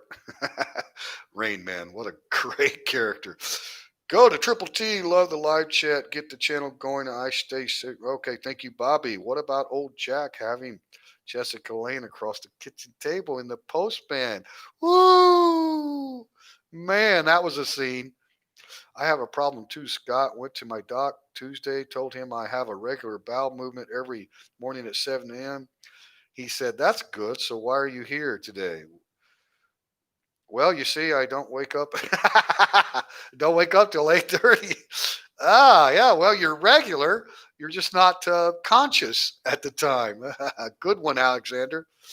Thank you, Mr. Mitch. The media blows things out of proportion. However, being from Seattle, I bet you have. I've got a cousin there in Seattle. Yeah, he's smelt the tear gas too, and I'm sorry about that. I think it'll get better though, right? You got to have the rule of law. I mean, even if you have legitimate, very legitimate concerns and protest all day long, man, that's your right as American. You can speak out against your government, speak out against everything. Freedom of speech, by God, and I'll defend it till the day I die. Burn those American flags if that's what you want to do. I personally would never do that, but I support your right to do it, right? Do whatever you got to do. Get people's attention. That's how we operate. We are free, by God, in America, and don't tell me what I can't protest. I'm all for protest. We can't allow unlawful shutting down of businesses, burning business, blocking roads. I mean, come on. You know, you got to have the rule of law, and it has to be applied equally. Right? There should be no politics in law. Good morning, TTT. Robert Mack in Asia in the house. Good morning, sir. Thank you. Better set an alarm. Yeah. Everybody, welcome Robert Mack, Mr. Mitch. Hello. I'm happy, just frustrated with current travel situation. Yeah, hopefully soon, guys. Hopefully, no politics, no religion. We need to laugh more. I agree. And we need more unity. Unity is a beautiful thing, is it not? So, what do you do to create more unity? You avoid divisive things, right? If you can avoid divisive topics, then there's a lot more reason to be unified. And I never want to give my political opinion here at all. Like, I'm not going to tell you who I'm voting for or what I think or anything. I will tell you I'm a proud American patriot, a veteran, and I support freedom and liberty and power to the people. And I don't support more power to government, to politicians. I want people to decide. And that's just where I stand. But great outlook, Rob. Bad Badger, thank you for posting that up.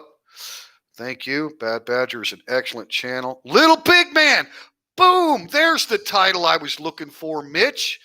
God, if you've never seen that movie, go watch Little Big Man. It's so unique and amazing.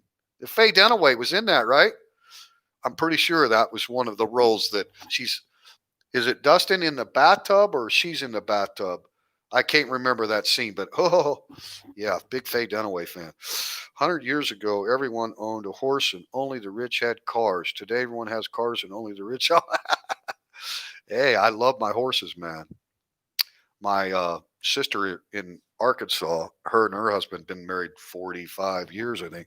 They raise horses, gated horses, for riding, right? Trail riding and stuff like that. He also has huge Palomino studs that are expensive, and then he also has the shit. What's the name of those? They're not Clydesdales, but they pull the wagons, right? They're very strong. Yeah, brain fart. Love horses, man. Love all animals, but I'm an old quarter horse rider myself. I like to run with horses in the open fields, and it's dangerous because one little hole in a hoof, you can. Right.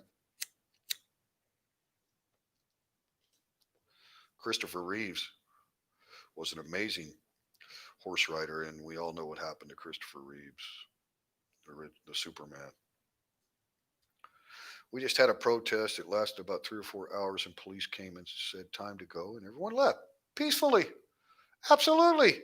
Absolutely. So they have a right to protest, but if the mayor or whoever's been elected by the people that's in charge of the police, and city police are under the mayor, and then your county police are elected sheriffs, right? You have, so democracy and work, right? And if they say it's time to go home, let's go home.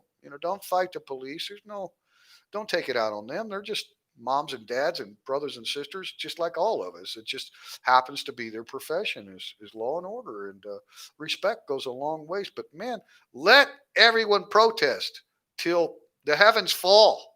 I don't care if I agree with what they're protesting about. It's so important for a healthy republic. Roger McGee, Marathon Man is great book. Yes, Little Big Man, awesome. Was that what the movie was based off of, Marathon Man?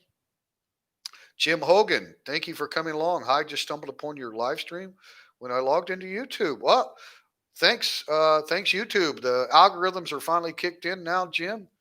So appreciate you coming along. If you haven't subscribed and you enjoy the content, you can go back and look at some of the vlogs here at Triple T, Teacher Thomas Thailand. And if you enjoy the content, appreciate you subscribing. Thank you so much. I'm glad YouTube is finally kicking things off with the algorithms. Mango, have you decided on the hours of days of operation for the open? I haven't set the exact date yet, but we are going to be a breakfast restaurant, all American breakfast, opening around 7 a.m. till noon, and then we'll close. And then the evening night venue will be the live music at open mic. We will have a full appetizer menu, so a lot of good snack food to go along with the cocktails and the cold beer, and we will have dinner specials, right? Not a menu, but we're old school. We got like chalkboards with actual chalk and stuff that we're going to use for things. So, there will be food available. We'll have some, beef stew nights, some slider nights, some pulled pork sliders, stuff like that. So we're going to do specials and make sure that if people get hungry, they have something to eat. But all of the hours of operation and the grand opening has not been set yet. But Mango, thank you. We will update you on that, I promise. Big draft horses, yes. Oh God, it almost hit me. Almost hit me what the name of those Belgians. Boom, Belgians. They're Belgian horses that he uses for pulling wagons, and they go to the big chuck wagon races, not to race, but they go to the big chuck wagon race in Clinton, Arkansas, in the mountains, guys. And the national chuck wagon competition races are held there, and campers all over, and the horses and wagons have the right of way. It's an amazing. Belgians, Belgians. Yeah, they look like small Clydesdales, kind of, but they're big, powerful horses. Protest all you want, just don't vandalize, destroy. Isn't that about respect, Mr. Mitch? I agree. I don't care what side you're on or what you're protesting about. Please, guys, have respect for the community and the business owners. But you got to understand the passion involved in that, because we've had too many incidences where innocent people have been killed by bad police officers. It's not a reflection of the majority of the peace officers in their communities, right? Serve and protect. A lot of them get that. But we do have this overburdensome policing in America. The big cruisers, the big SUVs pulling you over every time you don't use a blinker. I mean, it's getting a little ridiculous. So there are people with legitimate concerns about over policing. And what that evil man did up there in Minnesota was disgusting. And it makes all of us Americans cringe to think that someone in the police force would do something like that. So I understand the passion, and you know they take it out, on the wrong people. Unfortunately, people in their community become victims of the passionate, legitimate protests, right? So we have to have grace for all sides. I've never lived as a minority ethnic racial person in the United States of America. I have many, many minority friends. And, I'm in a biracial marriage here in Thailand. I'm not a bigot and I don't support any discrimination, gender, anything. It's disgusting to me. Non tolerance is disgusting.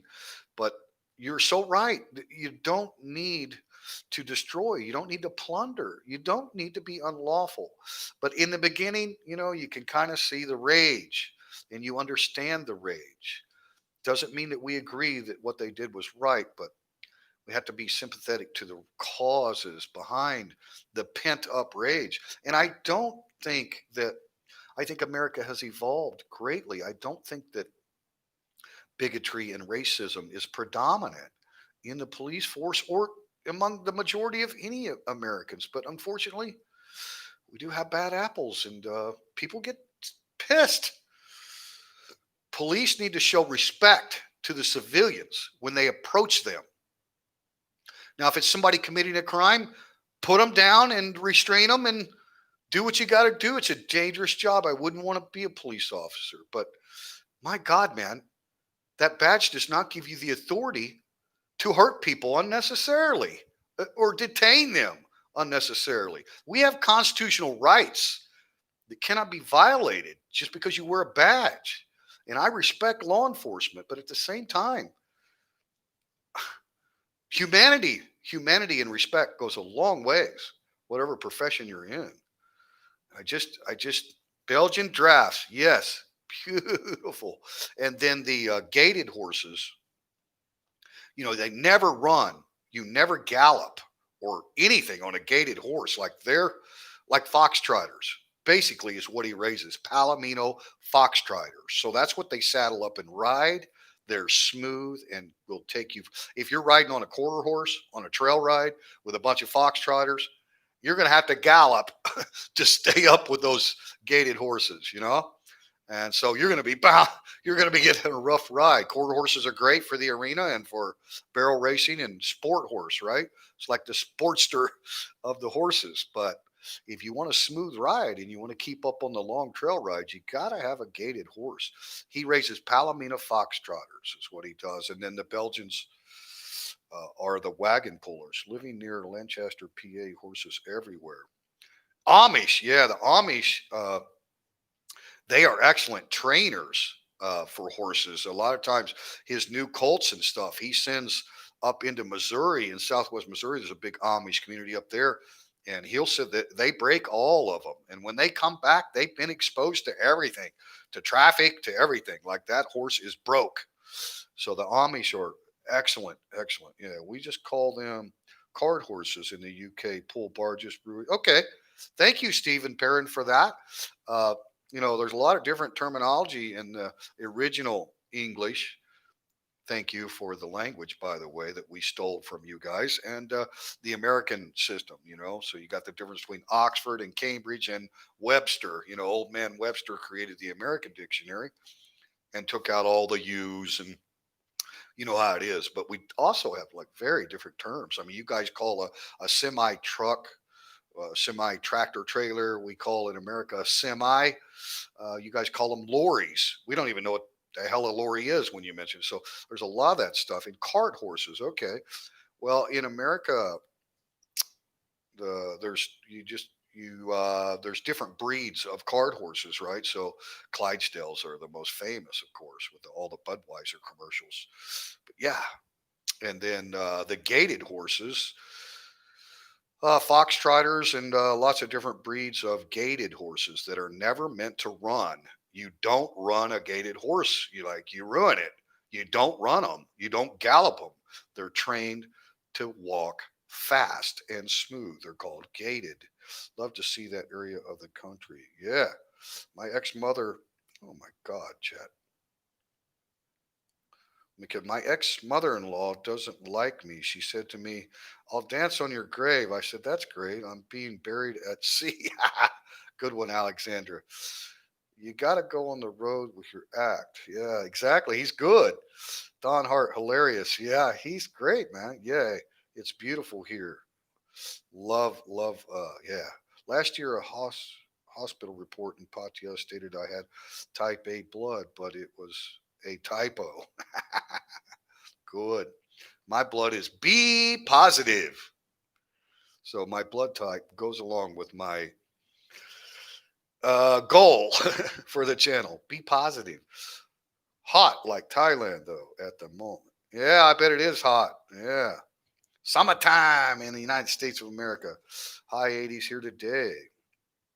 It hasn't been too bad here in Rayong. It's been cloudy almost every day, and we get a little shower, but the heavy clouds really cools the temperature off. So does the rain. But when the conversation gets too heavy, I always try to lighten the scene. Very good, Alexander. Thank you for yeah. Don't let me ramble too much, and I hope that I'm not breaking my own rules. I'm trying to talk current events and leave the divisive politics out of it, right? So, but I appreciate you bringing me back to earth. Oh, positive in case I'm injured, though. All right, Mitch. If we're riding alongside each other and we get a biker down incident, I'll be sure and remember that. Or we could just put a dog tag on you. In the UK, you got to say cart horse. The word draft causes a run on the. Mitch, that's hilarious. Scott, you're a natural teacher. Love your knowledge. Thank you, Alexander. I used to have a horse, but we got divorced a few years. What are you trying to say? Oh, that's great. Oh, my God, Alexander. I'm all caught up. Thanks, guys. We have 42 in the live stream, 35 thumbs up. We appreciate all you guys. Whoa, smokes. Does time fly when teacher is rambling? We've been live for 2 hours and 8 minutes already. Unbelievable. I hope I didn't miss too many comments, guys. The chat does skip around on me quite a bit when you're scrolling through, kind of looking back. Yeah, Steve Perrin. Any questions, guys? Any questions about anything? As you know, we're opening a bar. Uh, I can tell you that current investment is around 5,000 USD, and that includes all of the built-in stuff, all of the rent, deposit for the building, the rent for the tent, everything up to date, materials, and in that $5,000, there was also a lot of tool purchases for sanders and saws and drills and stuff that I didn't have because we have employed Thai people to do a lot of the installation. Have you seen in the vlogs? But because I'm an old school craftsman, I get a little particular about how I want things, and I haven't, purchased any tools or equipments for projects here in Thailand because pretty much we've always lived in a rental house. We don't own property, and you can get great repairs and stuff from Thai people. So, but I am allowed to assist my wife in the business prior to the work permit. Uh, I've checked on that for sure with a consulting fee. A consulting agency who is doing the LLC. It's not exactly called an LLC here, but it will be. So right now we have the license from the Rayong province and the sub-district of Pala. So we don't have to go to Bonchong City because we're in a sub-district. So those two government entities, license fees, all that's been paid and done. We're registered as a restaurant, bar, live music. So you have to have specifics into the licensing. So all of that's done. It's majority owned by Thai. So this is not an Amnesty Farong owned company. I am, excuse me, 49% owner, and I will have a work permit. But the consulting agency that we hired has attorneys, and so we've gotten clarification on where we're sitting right now. Everything is legal and above board, and yes, I'm allowed to assist my wife. Just like, okay, we're here at home. It's a rental house, right? But I could cut the grass. I don't have to hire a Thai person to come cut my grass, right? Well, it's work, it's labor, it's something that a Thai person could be doing. Yes, but I'm legally married to a Thai, so there's discretion in the law that allows me I don't have a work permit to maintain my wife's rental house, right? It's her rental house. It's rented in her name. But I mean, I could do anything if I needed to repair, put a shelf up, right? Or build a bar, whatever I needed to do. The same thing applies to the business where she's renting. It's her rented property. She has a contract. So I'm allowed to assist my wife. But to become an employee, salary employed, I have to accept 50,000 baht per year, I think, something like that. So what is that? 50,000 baht, about a couple of grand a year is what I have to legally accept for salary. So when I become an employee of the business, the corporation of Open Mic that's licensed and registered, then I have to have a work permit before I can go to work. So my title will be educational training manager, which means I can cook, bartend, serve, teach, train, whatever, right?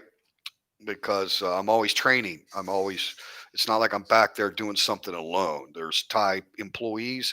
We're required to have two full time Thai employees because, again, my wife and I are married and I'm on a marriage visa. So I'm not on a business visa and the company is not majority for foreigner owned. Okay, so it's a different set of rules. If I owned it, majority owner, or even through the amnesty and was 100% owner, I would need four Thai employees and my wife, right? So four separate contract employees that you have to pay their social security tax and you have to stay registered with the government with your employees, whether you terminate one of them or whatever happens. So, but that's not the case. It's Thai owned majority. Thank you, Mitch. Yeah, it's a new adventure, and I have a lot of experience in customer service as well as the restaurant business. So I think I know a little bit about what I'm doing. And my wife is just a great people person, and you'll see her a lot more on the channel because I think she adds a lot of quality and genuineness to the channel as well. How difficult was it for you to get a work permit, and what's the name of the work permit you're under? Well, currently my work permit is provided by the Royal Thai Army. It has expired because we didn't sign a contract for 2020 due to the situation. There was no brick and mortar classroom. It was like an online stuff. So I do still communicate with the foreign language department at the Royal Thai Military Academy, but I'm currently not a salary employee. So I do not currently have a work permit, but I will have a work permit for the Open Mic, which is a Thai majority owned business by my wife. It doesn't affect my visa status at all because I'm on a marriage visa and I'm allowed to get a work permit. So that process is being done now by a consulting agency who have attorneys. And so we'll be registered with the DBD, the Department of Business Division in Rayong, as well as the national government. It's registered as a corporation, a bank account, everything, right? And then after the registration, so it's like a licensing, in addition to your food and beverage license, all that we already have. Okay. We could open and function just the way we are right now, but I wouldn't be able to get a work permit because it's a sole proprietorship at that point. What we're doing is creating a corporation. So that's a separate, and that's why we used a consulting agency to establish that with the DBD. And then after all that's established with the DBD, and we provide employment contracts and the Thai ID and house book of all the Thai employees, we only have to have two, but we're going to have three to begin with. So we'll have all three of their information, all of my passport pages from the beginning of my visa all the way through, copies of all that, my wife's house book and ID, the contract rental agreement from the building owner of the property. We've already had an inspection from the local Tesabon. Government officials have already been to the property and inspected it, and the license for food and beverage and alcohol and cigarettes, all that is done. This will incorporate the business, and then we'll have another inspection by the DBD, the Department of Business Division. I think DBD, Department of Business Division here in the Kingdom of Thailand. So they will come out and do another inspection. The full-time salary employees, Kun Thai people that we have registered already submitted all the documents. They have to be present when they come out for another inspection that's coming soon. And then after all that is established, the work permit is through the Ministry of Labor, and it's very, very easy. And the consulting agency that we've hired does that as well. So my work permit will be specific. I will be employed by the Open Mic Corporation, right? And I will be 49% owner of the corporation. And the work permit title will be Educational Training Manager. Okay. So, which pretty much means that everything is legal and above board. All the Social Security tax for the three full time contract employees will be paid into the government system for the. So, everything is completely legal and above board when we open. Now, right now, we're not, we haven't set the date, but likely the third week of August. Thank you for that. Larry, very good. But it's not difficult. Like I could have done all this on my own, but it was only okay. Now, the licensing for the food and beverage, alcohol and cigarettes through Rayong province and the sub district of Pala, all that was 7,500 baht. So that's about 250 bucks, $250. Okay. And that's all my wife needed to open her business. She didn't need to do anything else. Okay. But we wanted to set up the corporation. So you do that through the DBT and you have to register your business with the government of Thailand. All of that is, we hired the consulting agency. Now, their fee is only 16,000 baht for the agency, the consulting firm, okay, that does this. They do it all the time. And they included in that is the work permit through the Ministry of Labor. So we don't have to do any legwork. We don't have to go to the Ministry of Labor. We don't have to go to the DBD.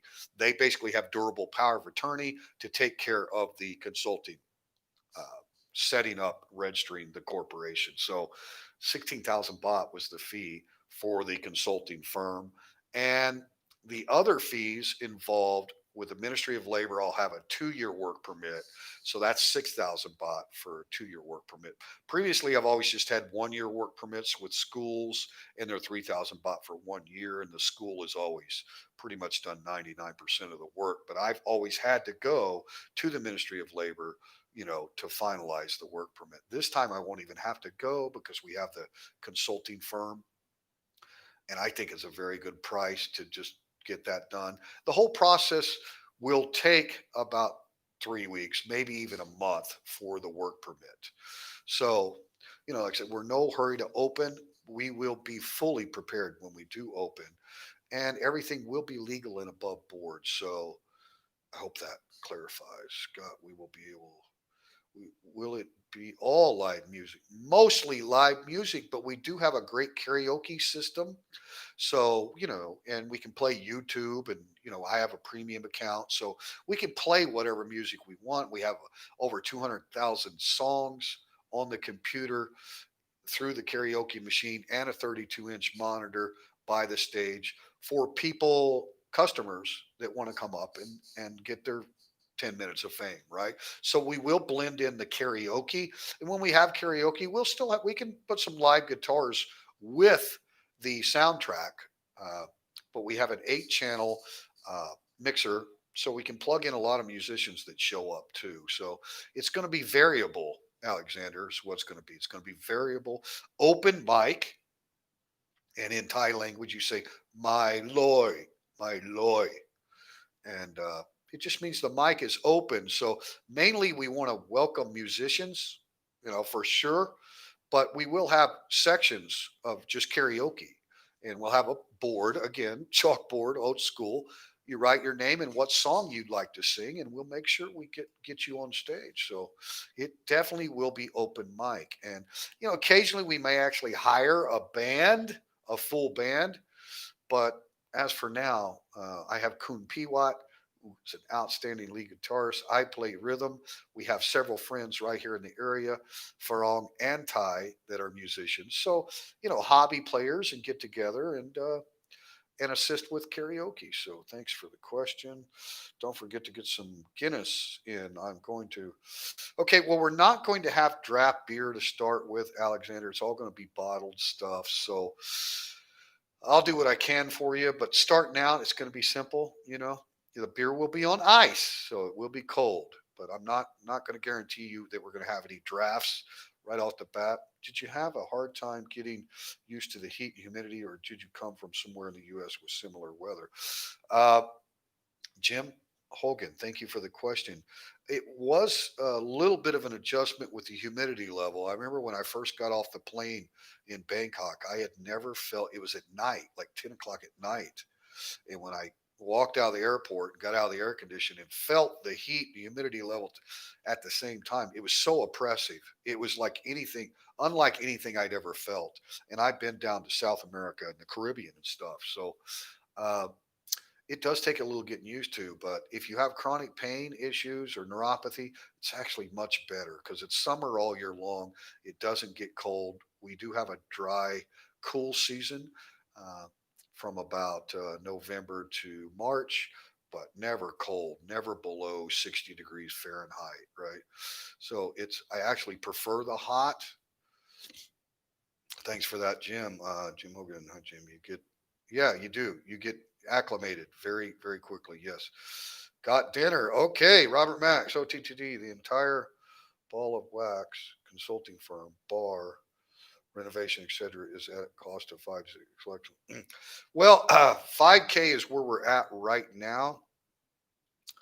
By the time we open, we've still got furniture to buy and, of course, stock.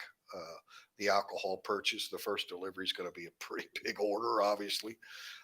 So, but as of right now, we're about 5K invested. That's correct. And that does include the 7,500 baht was all we needed to do, really. I mean, we didn't have to do this corporation thing, and I could have went to the Ministry of Labor and said, look, my wife has a registered license restaurant and bar, live music, took all the documentation that she's already got and said, I want to apply for a work permit. And I pretty much guarantee you with my work permit history, I would have been able to get a work permit through the Ministry of Labor. But it is difficult because at that point, it's a sole proprietorship. So my wife would be a sole proprietor and a little bit more difficulty with the work permit process. Now, after you have a corporation, it's standard to have work permits for foreigners that would be employed or part owner, whatever, for that corporation. So I think it's a good idea to do that.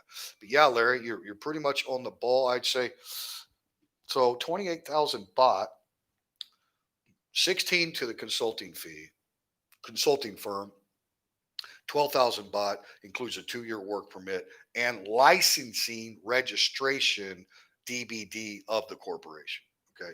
So 28,000 baht, let's just round it up to 30, a grand for the consulting firm, the work permit, the registration of the corporation. So another $1,000. So 6K would be where now I just put a deposit down to the consulting firm. So I paid half of their fee up front, and then I will pay the government fees for the Ministry of Labor and the DBD as we go, right? As we get the papers filed. So yeah, you're right on there though. Man walked into a bar, Pattaya, he went, ouch. It was an iron bar. I love that. Iron bar. Did I ever tell you the story about when I was in a bar in Thailand? No, just kidding. You've heard it 1,000 times. Lots of stories of being in a bar in Thailand. Looking forward to open mic. I'm sure it's going to be a great success. Yeah, thank you. Well, it either will or it won't. It may go over like a wet fart. I don't know, but all a guy can do is try, and we're not concerned. Like I said, if it breaks even and pays the Thai people's salary, which I think it will do that, but we're not going to be expensive. Like the American breakfast and stuff, it's going to be very affordable. We're not worried about big profits. We're worried about a place to bring foreigners and Thai people together with a very relaxing family style environment and maybe some English toys and books and stuff for the children in a children's zone. So we're just going to do it. We've got a 1-year commitment on the rent for 10,000 baht a month to rent the building. We'll have the initial investment, but after that, I mean, if I got stuck with paying three Thai people's salary for a year and the bar didn't make enough money to even pay their salaries, it's still not a huge deal, right? So we're not overly concerned. There is no open mic in Thailand that I'm aware of. And I've talked to a lot of the guys that work for the Navy, and they said they'd never heard of it. So, you guys in the West, I don't know about England and everything, if you guys are watching either live or on the playback, but in America, open mic is a big deal. It doesn't mean you have a lot of clubs that have an open mic venue, but like some of the Irish pubs and different style pubs will have at least one night a week called open mic, and it's a big night because you get a lot of hobby musicians, that don't care about playing professionally and earning salary. They just want to come and jam with other musicians and meet new people. So you never know who might show up. Sometimes you can have very, very professional musicians show up. You might have a saxophone player come in. You might have a guy that's got rad harmonica skills. I mean, you just never know at an open mic. And in Thailand, karaoke is hugely popular with Thai people and foreigners alike. People love to sing karaoke, right? Good singers and bad singers, but karaoke is what it is, right? And we do have that sound system where we could have no live musicians and people can just get up literally one after another and go through random song selections that they want to sing. So we have that, but I think it'll be unique, and we will have live music every night because Mr. Pewatt is an outstanding professional lead guitarist. Been playing guitar since he was like 6 years old, and he's 63, I think. So he has a lot of skill, and he knows a lot of other musicians as well. Now, Mr. Pewatt will be a salary employee of Open Mic, and if there's any tips for the music, it will go to Pewatt because he's the sound equipment manager and he has a lot of other skills in customer service and operations of a bar. So we're not going to have any service charge on our alcohol or food. You're never going to see a percentage, 20% added to your bill if you eat dinner or appetizer or drink 1,000 baht, $30 worth of alcohol or something like. You're only going to pay for what the bar provided. So the service, I've got two of my former high school students that are from Isan, Don. And the drunker they got, the better they sound. Yeah, that's right. Exactly, Don. Chiang Mai is nice and cool. Chiang Mai has a lot of mountainous regions, and even when it's hot in the city, you can go up to the higher elevations, 15 minutes outside town, and once you get up there, it's much much cooler. Different plant life, different everything. Once you get up into higher elevations in the tropics, never too cold though. I mean, it can get pretty cold up in northern Thailand, but I don't believe they've ever had frost or a freeze. I don't believe, maybe, but I don't think so.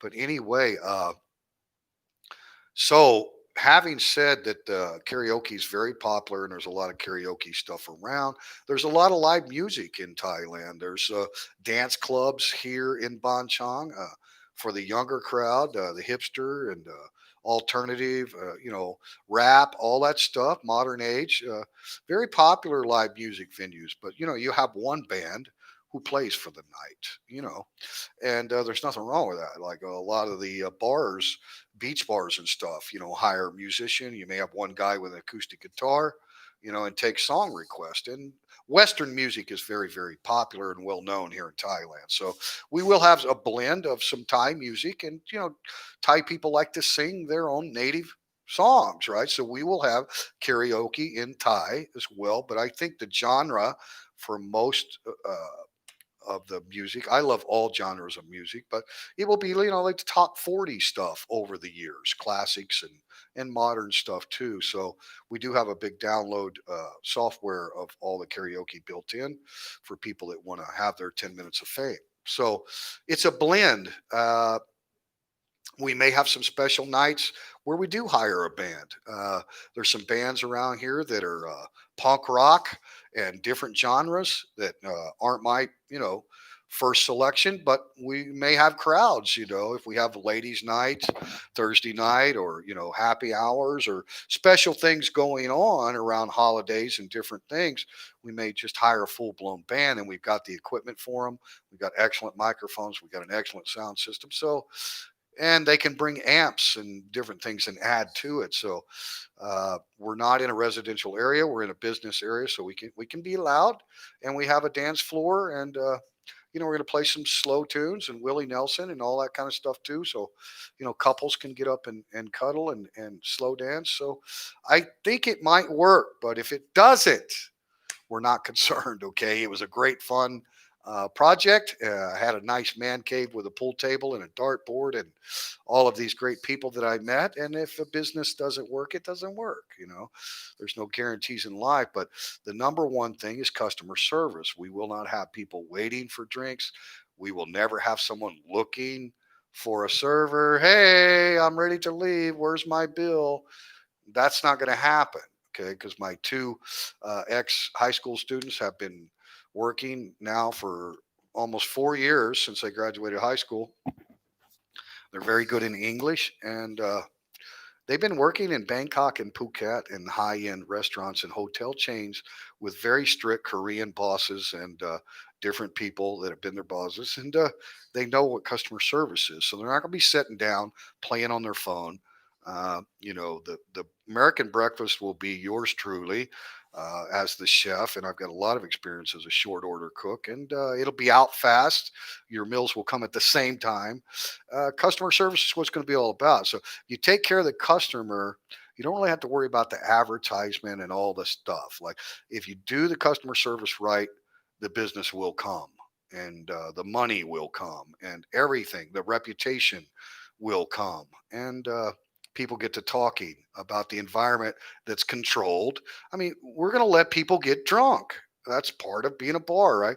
But not too drunk and not out of line and never disrespectful. So if you can't be happy at the open mic, you won't be at the open mic, right? I'll be nice to you all the way to your car, right? Because your customer's always right, even when they're wrong.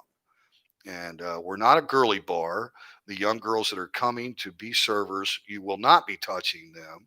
Uh, so we're a family atmosphere, and we want to be a chilled, controlled environment. Happy customer service is, that's the number one rule. The customer's always right until we get you to your car. And then if you've been, rude or disorderly or disrespectful and created a scene that changed the environment, you will not be allowed back. And of course, you will be on camera. So, I think it could be good. And if it's good, we're still not worried about profits. We're going to invest that. We're going to invest any proceeds that come in. And the YouTube channel is growing at a really good time for it as well. So I know I'm rambling here a little bit, but I just wanted to put the point on that to let you guys know that we are genuine. What you see is what you get. You got the haters and the trolls that say, you're lying. Why would you open a bar if you're not interested in profit? I've never heard of a bar in Thailand that doesn't have girls, blah, blah. The narrow minded people that have never been to like a regular dance club or anything in Thailand. All they know is girly bars or whatever. Like, they don't understand what Thailand's all about, and we do. And it's no different than your home country. There's a lot of very good bars that are just that, regular bars. Whether you want to hang out and chill, there's expat bars, just play pool and have a cold beer, no music or anything. There's different styles of clubs, and a lot of foreign investment and a lot of foreign owners in restaurants and bars here. So we're going to cut through all the stereotype, and that's not what we're going to do. There are bars like that available here in Bonchon. We have an area called Soy Bar. It's got a lot of beer bars, and girls work there, and to each their own. I'm not opposed to any of that, and we will probably have a lot of single Thai ladies that visit our bar as patrons, and they're very welcome at the bar. And because we will have a pretty good Frong clientele, I think, with the All American Breakfast, I think that'll be popular, and they'll get to know the place, and they'll want to come back for the live music night venue. So, it could be a good meeting point for single Thai ladies and single men to meet up, to each their own. But as for working for the bar, there will be no one working for the bar that's not just customer service professional. So I hope that clarifies all of that. TT would be a bouncer I've never liked to meet. I'm no expert, no martial artist or anything like that. But if you see me move fast, there's a problem because you'll never see me move fast. But when people do see me move fast, they are incredibly surprised at how fast I am. And don't ever want to do that. I never, ever, ever, ever want to have a problem at the open mic. But if there is a problem, we will take care of it and we will make sure that people continue to have a glorious, fun filled time. We're not going to allow, some of these problem makers that like to get a little too drunk, whether they be kuntai or foreign. Now, I will not handle confrontations with Thai people.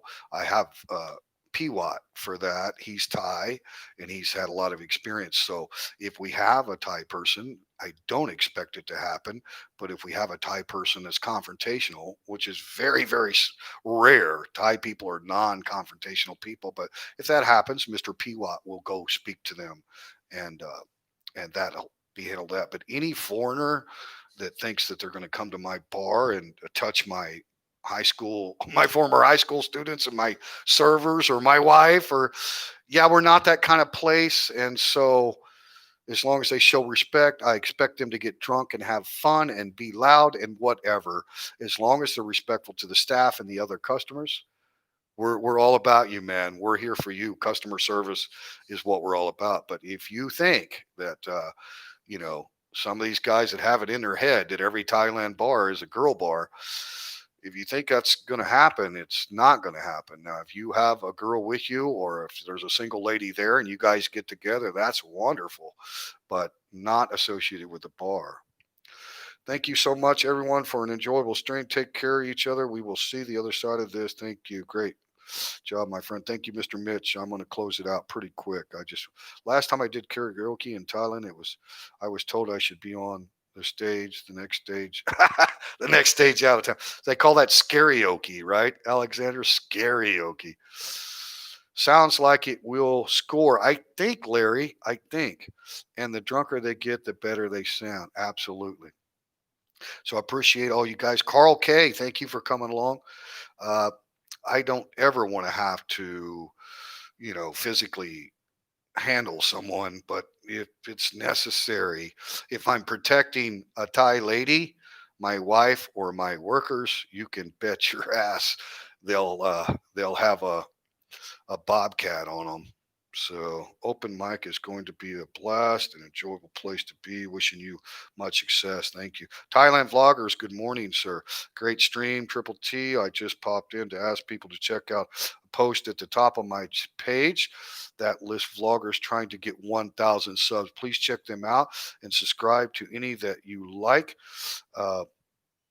Thank you. Mr. Mitch is gone. Alexander, or wait a minute. I'm just going to do this, Thailand vloggers. Oh, wait a minute. Can I do that with you? Okay, Thailand vloggers. I just made you a mod. Can you post up your Facebook link? Guys, if you haven't been to Thailand vloggers, capital T, capital V, Facebook page, please go there and like the page. And he's in the stream right now. And he's got a new link up at the top of the page that shows all of these smaller channels that we all want to help get to the 1,000 subs and the 4,000 public view hours. So Thailand vloggers, you're now a moderator.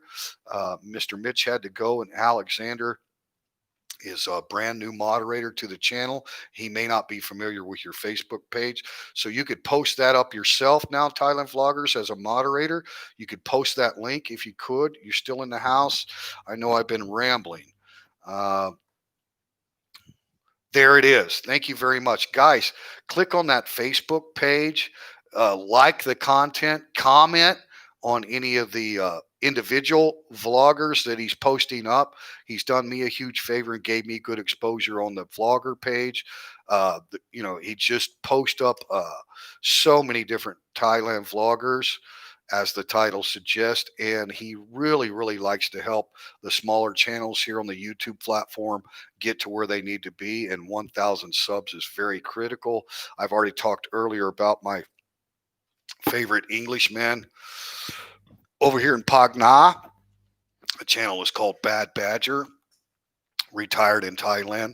Him and his English wife have been retired here in the kingdom and built a home. So they have a lot more experience. He's a professional scuba diver as well. There's just so much information. I've never been on a retirement visa. I've never built a home, right? I'm not a scuba diver. I don't know the Thai islands. So Bad Badger retired in Thailand is a useful information channel. So, and he's one of those that's going to be on the list at the Thailand Vloggers Facebook page.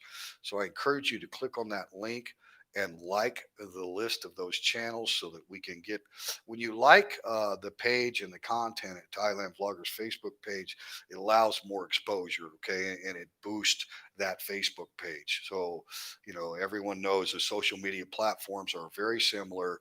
The more exposure, the more likes, the more clicks, the better the page does, right? So we want to help out Thailand Vloggers Facebook page because, honest to God, I don't know Thailand Vloggers, the person personally or anything, but he's really helped my channel. And I have found so many Thai vloggers that I was unaware of through the Thailand Vloggers Facebook page. So it's a very useful resource to find smaller channels that you probably are going to like. If you like Triple T here, you're definitely going to like Bad Badger, retired in Thailand, and there's many others that Thailand Vloggers creates that list on that we're trying to promote and get to that goal of 1,000 subs, and then increase their public view hours as well. Jay Rowland in the house. Jay says, apparently, if you look good in a vest, you'll be able to wear one. Okay, is that going right over my head? Apparently, if you look good in a vest, you'll be able to wear one. So if you don't look good in a vest, you can't wear a vest. Unlikely, Alexander. Is that a hit on Alexander? Okay. Good one, Jay. Happy to have you along. But look, guys, I've been rambling for about 2 hours and 43 minutes. Uh, we've got 38 in the chat, 39 thumbs up. So we've had people that have had to come and go. It's Sunday night in the United States of America, Monday morning here in Thailand, and maybe afternoon where you are in the world. So I appreciate you all coming along. Uh, we've had quite a few questions in the live chat that's kind of guided the conversation.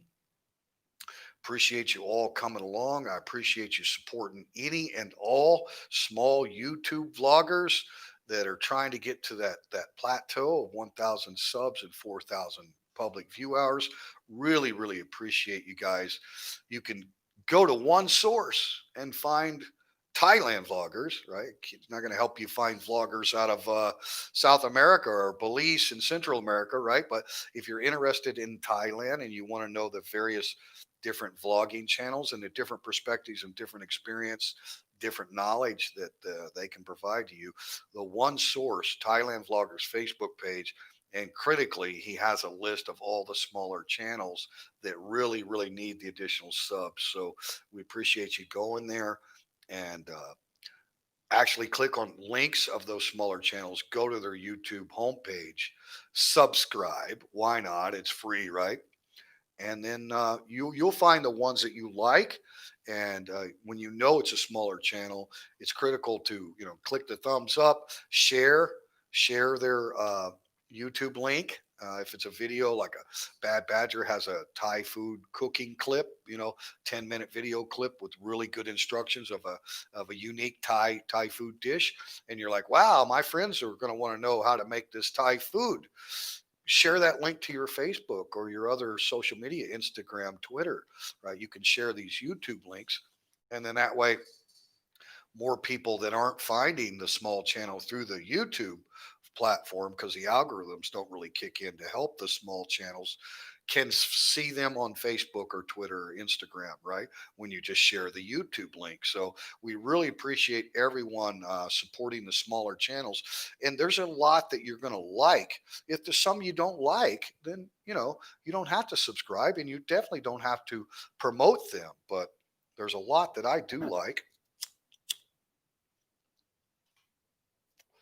that really have very good content and deserve a larger subscriber base and a broader audience in general. So really appreciate that, Thailand vloggers, you stopping by and doing that. Alexander comes back, kilometers. I went into a butcher's and I said, I'll have a pound of sausages.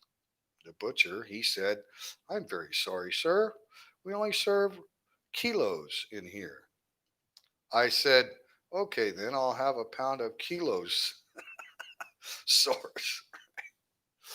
So yeah, you can't get sausage. You can only get kilos, right?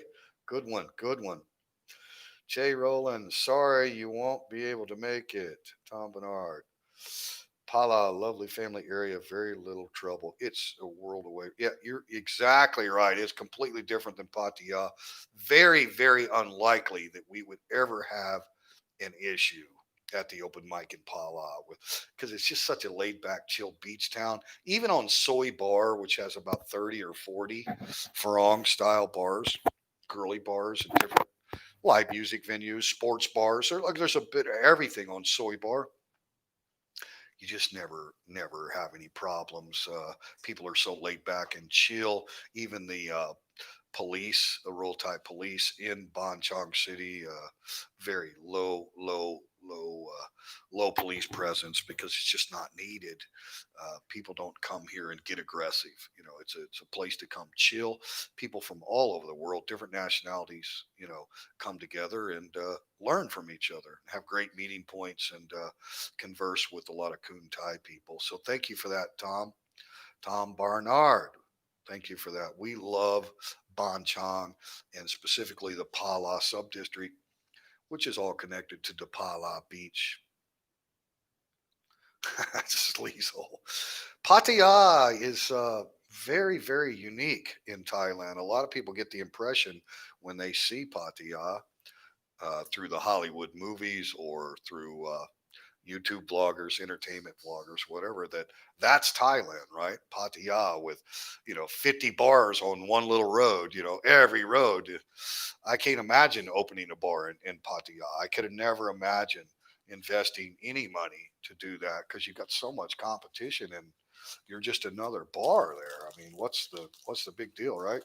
But I think there's a lot of changes coming for Pattaya's future. There's been a lot of development, a lot of investment by the rural Thai government in the new Pattaya Beach. If you haven't seen that, now I've got a really good American friend, and I respect him and I like him very, very much. His name is Josh, and he has a YouTube channel called Josh in La La Land. La La Land. And Josh does have a little bit of risque videos and stuff where he talks to the Thai ladies that are in bikinis and short shorts or whatever. To me, there's nothing wrong with that, because Josh does have an approach where he respects, right? He respects the Thai people. So, to each their own. I'm not opposed to red light vloggers at all. I think there's a lot of tourism, especially the single men, that have a lot of interest in those areas, and they want to know where to go, what's safe, what's the best bars and stuff. So to me, to each their own. Even though that's not my platform here at Triple T, I do consume those channels and I enjoy it. And Josh is, I've had a lot of, I've gotten to know Josh personally, and we've met and spent time together, and I like him. He's a very smart guy. He's a young guy, so he attracts the younger audience on YouTube, and he's a single man. But he's evolved. He's learning too. He's a new vlogger, and he's evolved, and his views and stuff are through the roof. because of the content. So the single man's content, there's nothing wrong with that. But Josh, I think, does a good job in getting even better about giving people important information about the city of Pattaya, because he is based out of Pattaya, and he walks around during the day and talks about new places that have opened and old places that have closed, and he does his research about the local news in Pattaya, about the future of the designs for the new walking street area, and he keeps people updated, and it's a valuable resource. And like I say, it's going to get a lot of likes and a lot of clicks because sex sells. Not that Josh is selling sex. I'm just saying he's a Pattaya vlogger, right? And a Pattaya vlogger should have responsibility to that venue and to give people updates. They want to know what's going on Soy Bacal, what's going on at LK Metro, what's going on at Beach Road, what's the plans. They just built a new Terminal 21 mall there in Pattaya. I didn't even know about it. I watched it on Josh's channel, Josh in La La Land, and he's been in Pattaya for a few years. He's travels home to America. He's a young guy, and he still has a great job in America. He's in the real estate, you know, development and sales and stuff. So I don't know the personal details of what he does, but he's a very intelligent guy. Now, he drinks, and when we get drunk, we probably shouldn't do much camera work, but he has, and to each their own. But I will admit to anybody that Josh in La La Land is a personal friend of mine. And just because our channels are different, like I'm not a Pattaya vlogger and I don't really, but I do have some vlogs up about entertainment and nightlife here in Bonchong area. Now I go during the day and I don't put girls on camera and stuff, but it's important to provide that information because what's wrong with it? There's nothing wrong with it. To each their own. What people do in their personal life is their business. So if they want to go to a bar and they meet a nice Thai lady and they want to go have dinner and do whatever else they want to do in the privacy of their own hotel, that's their business, and that's part of Thailand. So I think as long as a guy is not being disrespectful and putting people on camera that don't want to be on camera, and I don't think Josh would do that. Josh is very, very good, and like I say, evolving and getting better. But there is a need for that perspective. But I think Josh will be a good source of the evolving uh, future plans of Pattaya City and what happens to Soy 6 and what happens to Soy 2 and what goes where, because there are a lot of changes that are going to occur. They didn't invest all that money in Beach Road and have plans for five-star hotels and resorts and shopping and all that just to let it be the old worn out Pattaya that you mentioned, is sleazy. But there's a lot in Pattaya for family too. There's a lot in Chonburi province. There's big outdoor parks. There's live theater shows. There's Muay Thai, Max Muay Thai Arena in Pattaya, very popular, has international Muay Thai fighters. Of course, that's not open yet. Anything that has a large indoor crowd is not going to be open until the very end of this ordeal. But I think it's important to not be judgmental against vloggers just because they are in an entertainment district and that's going to be the content for the most part. There's absolutely nothing wrong with it. And, I'm not a person that's going to denigrate anyone for their profession. And to me, those bar girls are Thai ladies, and shall I say anything more? I think you know how I feel about Thai ladies. So if you want to talk trash on a Thai lady, I don't care what their profession is.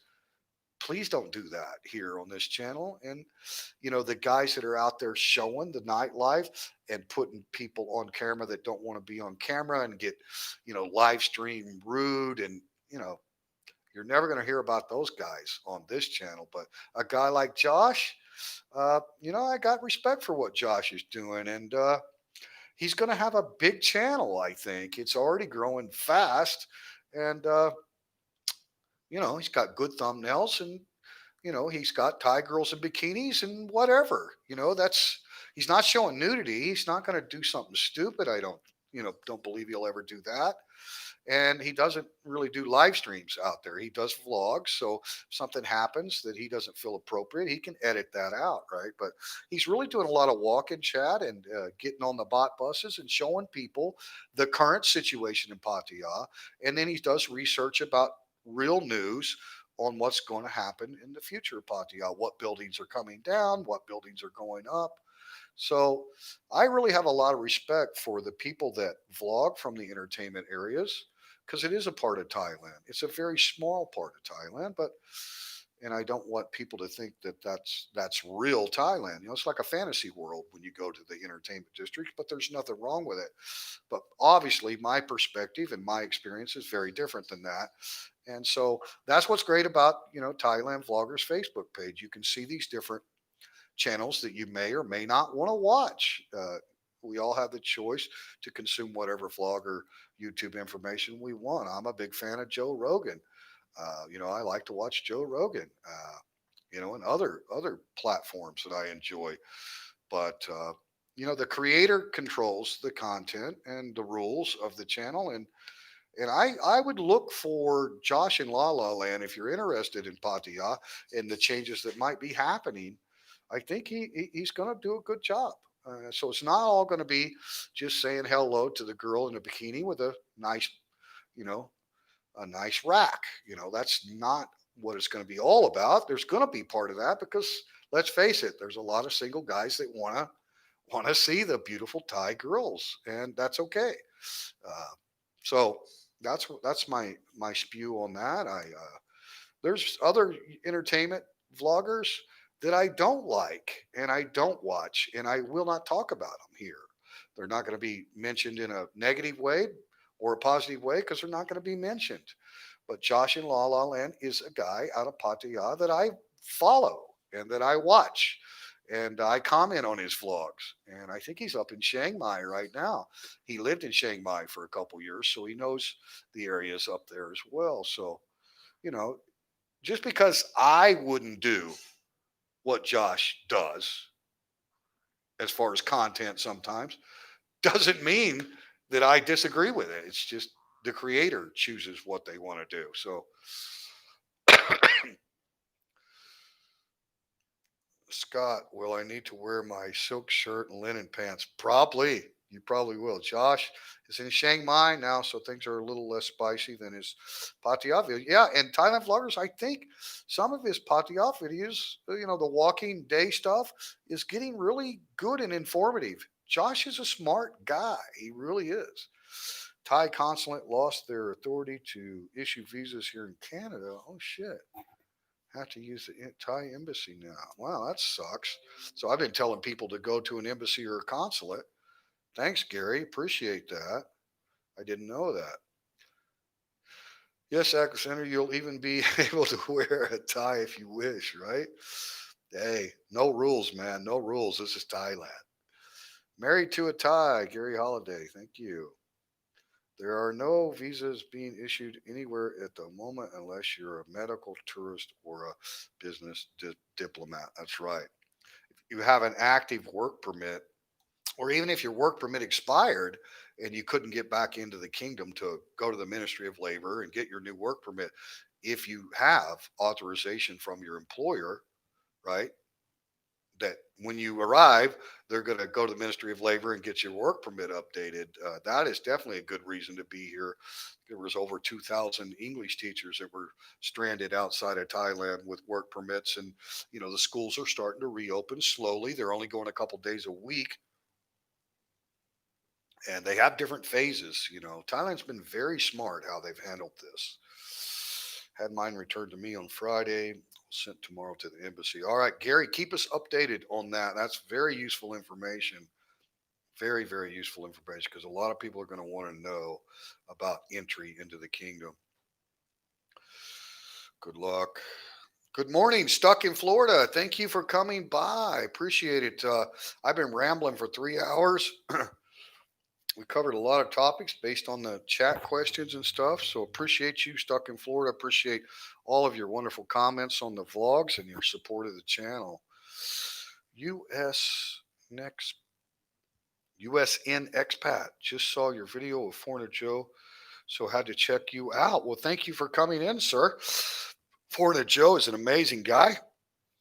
I was very honored that he was did an interview and introduced me to his wonderful subscribers.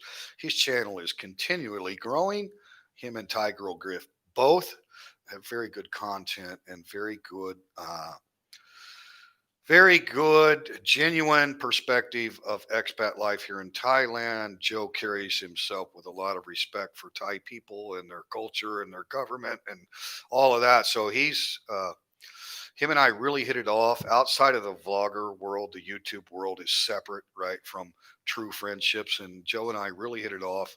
He reminds me a lot of my older brother who's passed on now. Big guy that you didn't want to mess with, and very blunt, forward with his language. And I appreciate Joe very much, and his channel is awesome, very, very awesome, guys. If you haven't checked out Foreigner Joe in Thailand and Thai Girl Gift, excellent YouTube channels. Welcome, yes, welcome, USN Expat, USN. Sleazy Rider, uh, Dawn Hart is the better half of Sleazy Rider. Different strokes for different folks. It's all what makes the world go round. I couldn't agree more, sir. I do not like judgmental and intolerant people.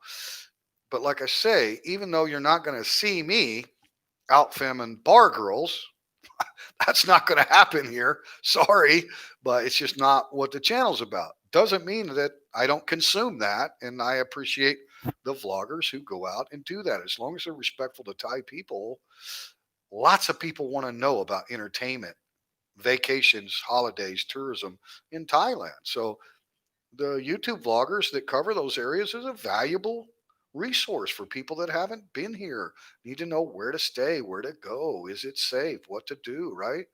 Transportation, all of that. It's all good, man. It's all good. To each their own. Live and let be. I've always said Foreigner Joe is a super nice guy. Ditto. That's an understatement. Didn't see the beginning of the live stream when will you be up and running? Thanks for Jay Rowland. Thank you so much. Haven't announced the official date of the grand opening. It will be a grand opening Friday night, probably the second or maybe third week of August. The only reason we haven't put the actual day out there yet, we're about finished with the built-in projects. We have a built-in wooden stage, a built-in wooden bar, and now we have a built-in wooden counter. Tease, because you haven't seen that on video yet.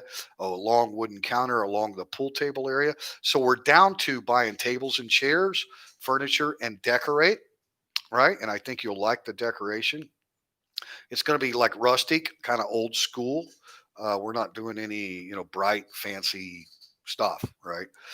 We will be lit up with LED, and I'm not going to tell you the design of the LED lighting, but at night you're not going to have any problem finding us. Trust me, and you're going to hear us. But I will, after we buy the furniture and have the chairs and everything kind of set in there, and we're basically down to buying stock the alcohol, stock the food for the appetizer menu, right? Make sure the kitchen's furnished, just the final little things that I want set in there. And I'm going to go, okay, I know for sure we can open, boom, this Friday night, and it'll all be out there for you to see. And I promise you will be well informed. And even if you can't be here, there will be a live stream on the grand opening. We're expecting a pretty big crowd. All the people that we purchased equipment and workers, and a lot of people have already planned to be there. A lot of the bar owners that I know are already telling everyone, but we haven't announced the official day yet, but we will shortly. Thank you for that question, Jay Roland. Foreigner Joe, yeah, CG. Hi, TTT. Being locked down in Melbourne, any content which shows me Thai life is keeping me going. From Simon, Joe, CB Media, what a great channel. Lucas, Josh, and obviously yourself. Keep it up. You're keeping our spirits up. Thank you so much, CG. I love my Aussies, but honestly, This is a hobby of mine. I'm no professional vlogger. I've got a lot to learn, but really the reward that I get is the feedback that I get from people like you who say, "Hey, I'm stuck." We're all kind of living virtual online lives because we don't have international travel in any normalcy at all, and uncertainty of when that switch is going to go back on, so we can travel anywhere in the world. So people are living vicariously, and that's why it really, I feel obligated to try to keep it positive. Everyone has difficulties and bad days, but I don't want to share anything. And it's so minor compared to all the wonderful bliss and happiness that I have here as an expat living here. So I appreciate your comment. That's the goal of the channel, is that people can tune in, kick back, where they got me hooked up to their, big screen TV or their mobile device, whatever you're doing. And you're just like, wow, I feel like I'm in Thailand right now. Or, I'm getting information about opening a business in Thailand. Or, TTT's out riding around on the motorcycle and giving us information about how to travel and get there. Anything I can do that brings joy and a smile to your face, CG, whether you're in Australia, Canada, UK, India, China, Japan, Korea, you know, uh, anywhere in the world, if people tune in to a vlog or a live stream. Now, live streams get a little boring, I think. I try to do it for my wonderful subscribers and say thank you, thank you, thank you, all of you brand new subscribers and the people that have been supporting the channel for a long period of time. The channel is very much on the upslope. New subscribers every day, and new viewers, and a lot of views. So, CG, I really appreciate that comment, and I want you to know that the channel is for you and people like you. I mean, that's the reward I get. I get this feedback, and I'm like, you know what? So and so sitting over there in Germany going, thanks, man. I enjoyed the vlog. Same thing in Aussie, or, I got people in Mexico, just all over. And they're just like, man, enjoyed it. Like the vlog. Good enough. That I know that people are like, they can't be here, that want to be here, that have been here before and know exactly how unique this country is and love it, or people that have never been to Thailand and do want to come, can get the experience, through the vlog. So that's the point of the channel, and I really appreciate you and that great comment. The spirits, keep the spirits up, man. We want unity. Peter Fortune in the house. Good morning from Hong Kong. Sawadee Kap from Thailand. Thank you for coming along. Glad to have you here. I hope all is well for you in Hong Kong, the amazing, amazing city of Hong Kong, international destination. Thank you so much. Hope that you will be able to come to Thailand soon. Zero Fujix. I think you will do way better with your business than your mate. And that's not my mate. And I know who you're talking about, Zero. And I did promote a new vlogger for a while, and it turned out to be an error on my part. So I have a mate in Hua Hin. His name is Johnny. Johnny, there is something happening, and I don't believe he's has any intention of business. Right? He's a vlogger. He's got an excellent Thai lady and a Thai child as well. So Johnny's an amazing guy, and I'm happy to call him my mate. But I think the other person that you're referring to, uh, the reason you think he's my mate and he's going to endeavor in some kind of business, from what I understand, I don't follow, and that person has been blocked from this channel, and I didn't want to have to ever mention what happened, but well, there you go. Now that you threw it out there, everybody knows who I'm talking about. Zero. And look, I have no problem with the guy. Okay. To each their own, live and let be, but it will not be associated here with the Triple T channel. No association whatsoever. And I wish him the best. I wish him the best. I used to go there every month. It was like hopping on a bus too. Yeah, absolutely. I've flown transferred out of Hong Kong, and hopefully soon, Peter. Hopefully very soon, the world will be back to normal. But listen, guys, I appreciate all coming. Wow, we got 42 in the house, 44 thumbs up. You guys are incredible, man. Is there any more questions? I know we've had some new arrivals in the chat. Any more questions that I can answer before we close this out, guys? I've got to get to the open mic bar and grill, and got a few projects today. We've been taking a break. Yesterday we took the entire day off. Today is Thai holiday, Songkran replacement day. Tomorrow is a Thai holiday, King Rama X's birthday tomorrow. So government offices are closed, so we're not proceeding with any of that kind of business right now. But obviously, we're going to go to the bar today and got some stuff doing. Are you still teaching? Good question. Currently, at the moment, I am not. I would be teaching 12 hours a week at the Roll Tide Military Academy up here in Nakhon Yoke, about 2.5 hours northeast of the Big Mango, and only about 2.5 hours from right here in Bonchong. So it's not a bad drive. I've got a free apartment up there and all that. The reason I'm not doing that is the reason everything, went to crap in 2020. So classes were scheduled to start the first week of May, and that didn't happen, of course. And being the Roll Tide Army Academy, they're very, very strict about the emergency orders that were issued. And we had a little bit of the virus within the cadet ranks. So we just didn't renew a contract this year. I'm in constant communication with my friend, Colonel Noon. If you happen to be watching, thank you, sir, very much. He's the director of the Foreign Language Department at CRMA, Royal Military Academy, the equivalent of Thailand's West Point Army Academy. And we're in constant communication. We had big plans about initiation of American language curriculum that we've already purchased, and there was an onboarding team coming from Texas for 2 weeks to implement the brand new curriculum throughout all 5 years, because we have 5 years of school there. So we have first year cadets, second year cadets, third year cadets, fourth year cadets, and fifth year cadets. Okay. So we have a whole range of curriculum starting from, beginner to intermediate to advanced.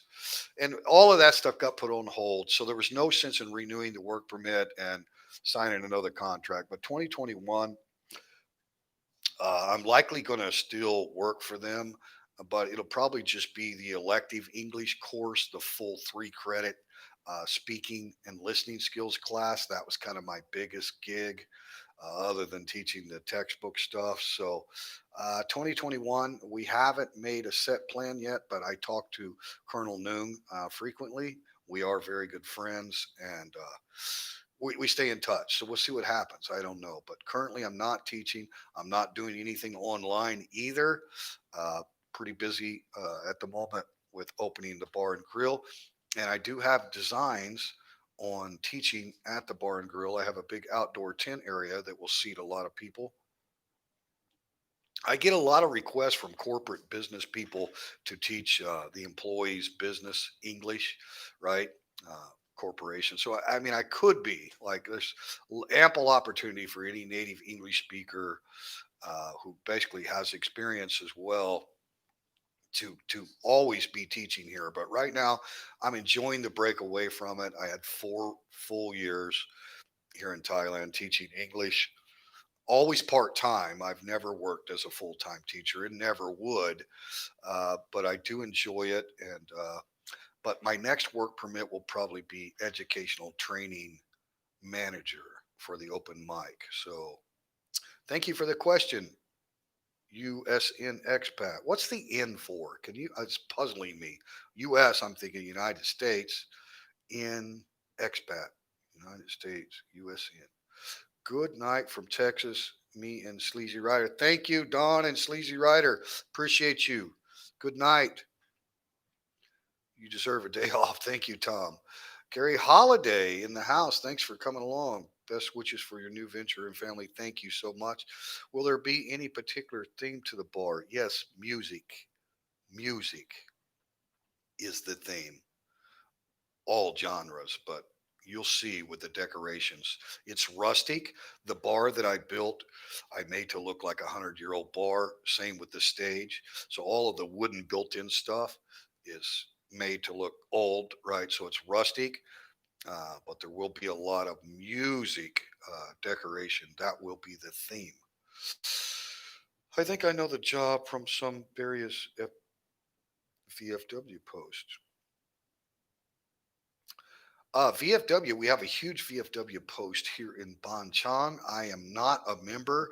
I have met a few of the gentlemen. I think there's about 240 members here so it's a big VFW post. Like, you have to be American, but veterans of foreign wars, right? I have never been in a foreign war, even though I'm a veteran.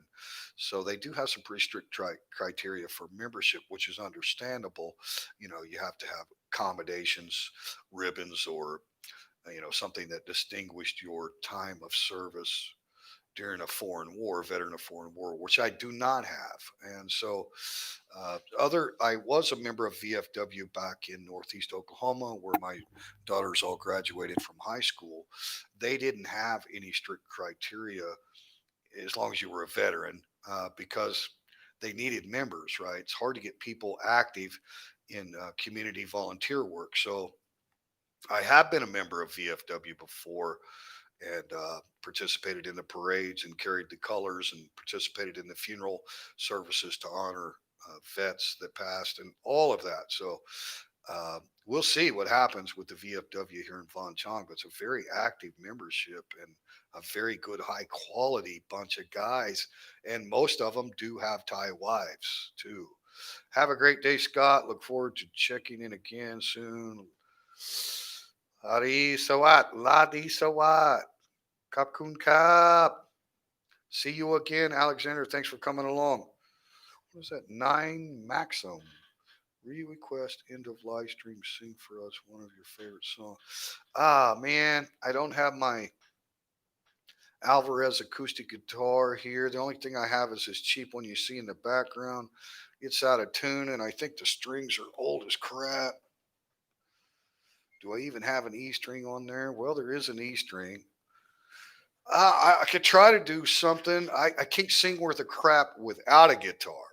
If I have a guitar, I usually get a little better because you're feeling it, and then the voice can kind of follow along, the rhythm better. But just to open mic sing is something you probably don't want to hear. I can do decent if I'm playing. My dad was Navy retired.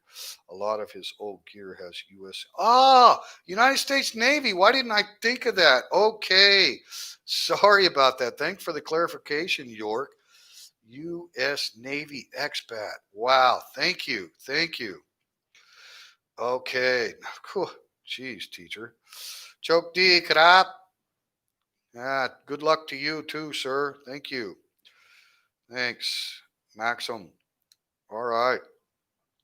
Well, guys, if there isn't any other questions pending, we still have 38 in the house. We got 50 thumbs up.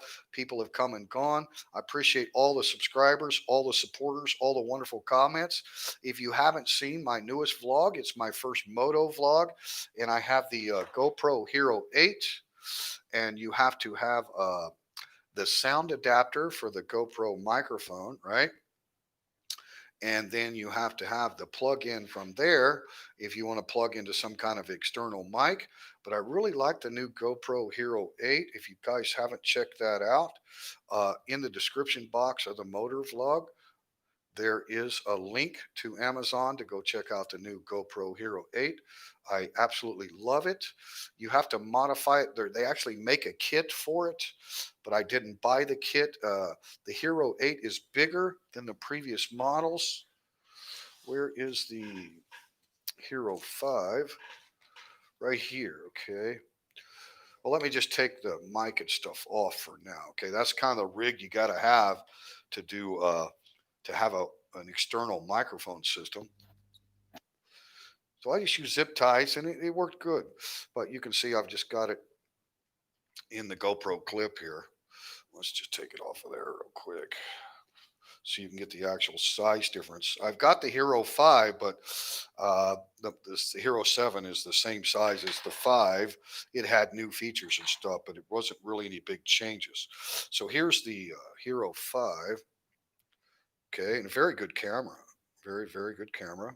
A lot of my older vlogs were shot with this one. Really, really good. Here's the 8. So you can see the size difference, right? It's taller, it's wider. And the thing about it is, the Hero 8 has got the built in mount. So you don't put it in a case like I did with the 5, right? Everybody's familiar with GoPro. For years, this is what we used, right? You had to have some kind of holder, right? Mounting systems got the mounting pegs here, and you slip the Hero 5 right in there, or the Hero 7, or the original GoPro, right? And there you go. You can mount it, right? And you can put it, I've got waterproof cases. I've got a lot of stuff for this size camera. Well, here's the problem with the Hero 8 is it doesn't fit any of this older. It's not a problem really. It's actually an advancement in the Hero 8. So there's the 5. Just slip. Okay, this is not going to go into anything. Okay, not going to fit, right? It's not designed. It's basically a really cool design, like it's already got its carrying case with it. So you just fold down these mounts, right? Now you're ready to mount it on a tripod or a helmet or whatever. Now it's got a removable door for the battery and the SD card. Okay. So you have to have the removable door off of there in order to hook your microphone adapter into it, right? Which leaves the entire side of the camera exposed. So you wouldn't want to be in the wet weather with an external microphone. Now, it's got a good built in microphone, but in order to do motor vlogs, you can't block the wind, right? So, what I did was I bought this Rode system, and this Amazon link is also in the description box of my latest motor vlog. This is the Rode, right? So, you basically have the transmitter here, and the way I had it rigged, right? When I've got this on top of the Hero 8, I've just got the sticky Velcro, right? So squeeze that sucker on there. So the transmitter stays close to the camera, right? So it can all plug in, right? Plug, plug, plug, plug, plug, plug in here, and then plug into the GoPro, right?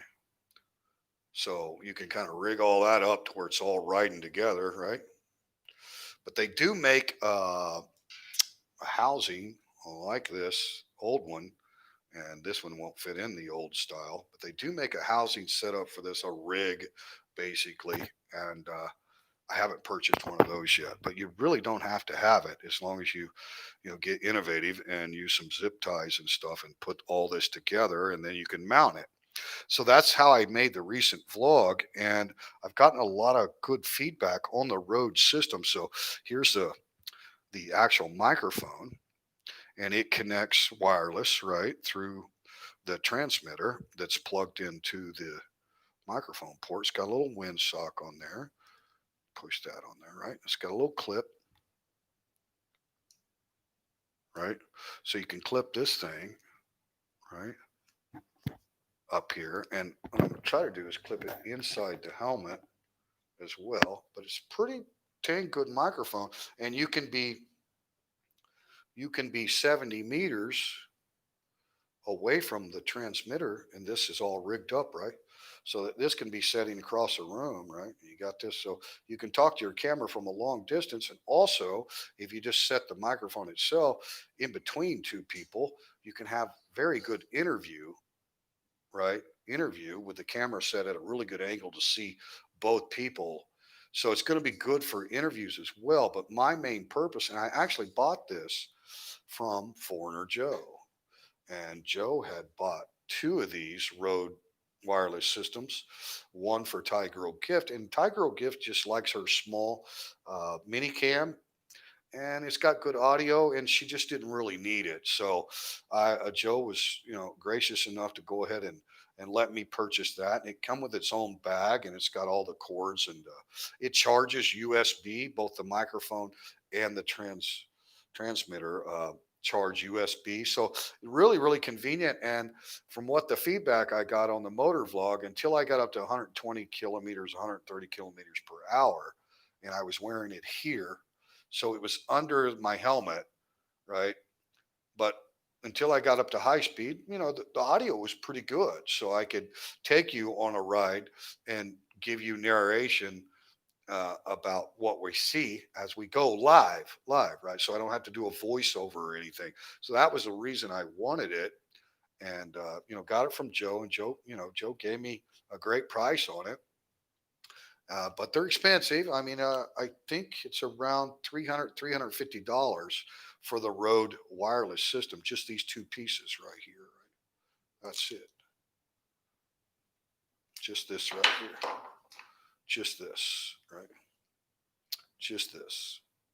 And of course, the connectors and the USB charger and everything, cords all come with it, right?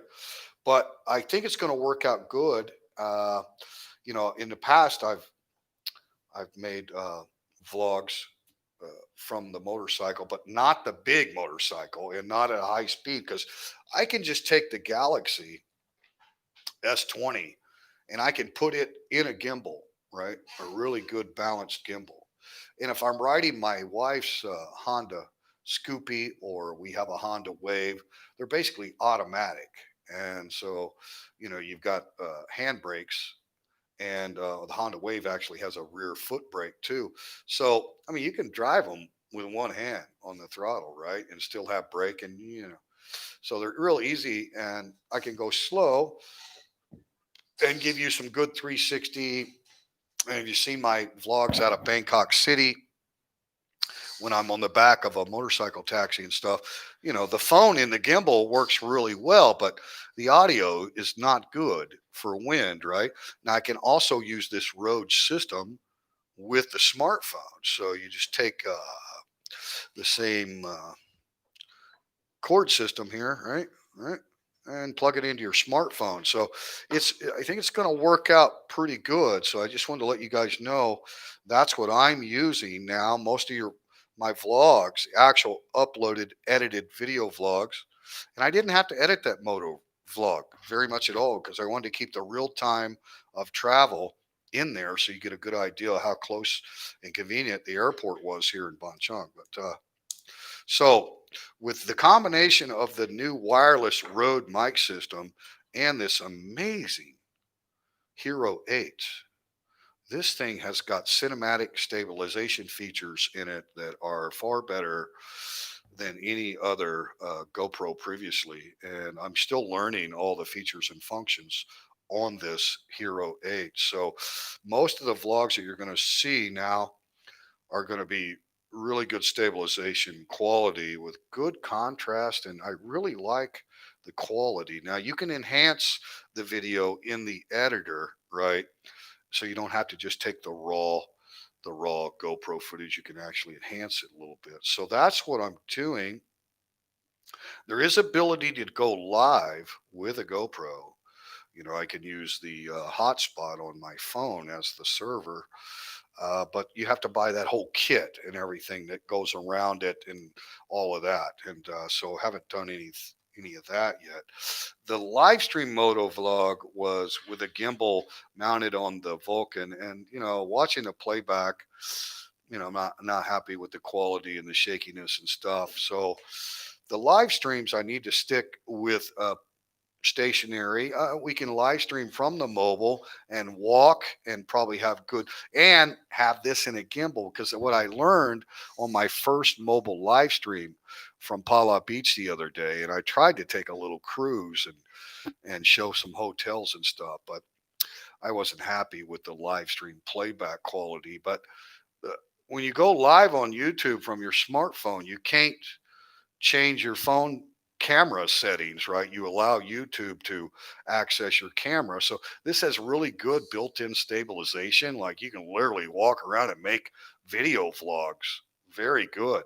But when you live stream, you don't have the stabilization. So Next time, I will make sure that I'm not on a big bike and with the fixed gimbal because it was just not that great. But if I put it in the handheld gimbal on the live stream, the gimbal creates the stabilization. So even though the phone camera is not activated the stabilization because you're live streaming and YouTube just does whatever it does to your phone camera, right?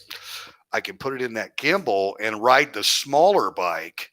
And I think live stream motor live stream, we'll try it again. But I'm not happy with it on the big bike.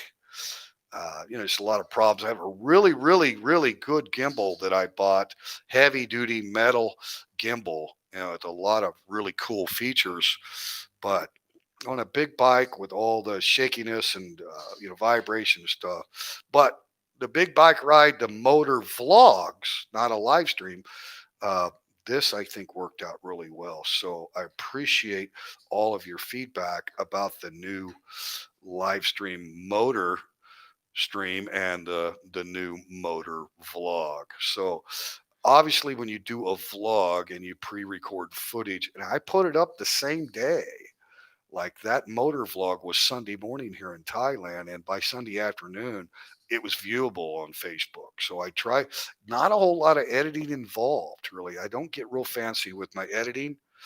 If the content is good and I can show real time stuff. So some of those vlogs, motor vlogs, are going to be longer, 30 to 50 minutes because you're like, man, I can't cut this out because they're going to miss something, right? So regular vlogs, I'm going to try to get those down, 15 minutes or something because like CB Media, absolute amazing channel with a huge subscriber base, well deserved. Chad from Atlanta, Georgia, by the way. Uh, most of his stuff's under 15 minutes, and it makes sense. It makes sense. But, to each their own. I mean, a good channel, No Time to Be Sad, Chuck and Paige. Chuck's got a lot of 40 to 50-minute standard video vlogs. So to each their own on how they do their channel. But I'm learning from everyone. I'm a consumer and a watcher and a listener. So I'm learning and I'm trying to improve the equipment for you. And I think the channel will be mostly about vlogs. But now that we're going to have the bar, I think stationary live streams will be very stable, very clear, rather than a motor live stream. Not sure if that's going to work out. I will try it again with the gimbal on a small bike and see if we can get better video playback quality. Peace and love, Thailand vloggers. Okay, thank you so much for coming along. Appreciate you guys. Please go to Thailand Vloggers Facebook page and like that list of small YouTube channels, and then click on each one of them. Carl K. When women eschew men, their decline is inevitable. Wise words. Wise words. Okay, guys. Thank you for sticking with me. Thank you for all the thumbs up. Teacher Thomas Thailand got things to do, as I'm sure you do. I appreciate you watching live and watching the playback as it gets embedded on the channel. All right. Thank you. Thank you so much for subscribing. I have 50% of my viewers that have not yet subscribed. Maybe they haven't created a Google account. It's free, doesn't cost you a penny. All right. You will help the channel if you subscribe, like, and share, and click the bell, and you'll get notifications. So thank you, thank you, thank you to all the wonderful subscribers. All your comments and encouragement are truly, truly appreciated. And we will keep bringing Thailand to you, and hopefully in an entertaining and informative way, so that you can forget about all your troubles at home and just enter the TTT Triple T vlog and go, man, I just want to enjoy Thailand for a minute. Okay, guys, give me 20, 30 minutes. I'm going to sit back and watch this vlog. So that's the purpose of the channel. And also for people that are serious about relocating, it's a big step to move abroad, and we really, really are here for you. We know a lot of people to put you in contact with that can help you. So those that are serious, And those that are just wanting to come for vacation and tourism purposes, we're here for you as well. We are not a travel channel, but we can help you with accommodations here in amazing Rayong province. I think you will enjoy it. If you haven't been to the eastern seaboard of the Gulf of Thailand, I think you will really enjoy this part of Thailand. All of Thailand is amazing, and there's so many amazing places to visit that I haven't even seen yet. So, but if you do come here on a vacation for tourist purpose, we're here for you as well. Okay. All right. Peace and love to everyone. Teacher Thomas Thailand. Thank you all. Robert Janka. Thank you. Thank you for stopping by. Appreciate you guys. Teacher Thomas Thailand signing out.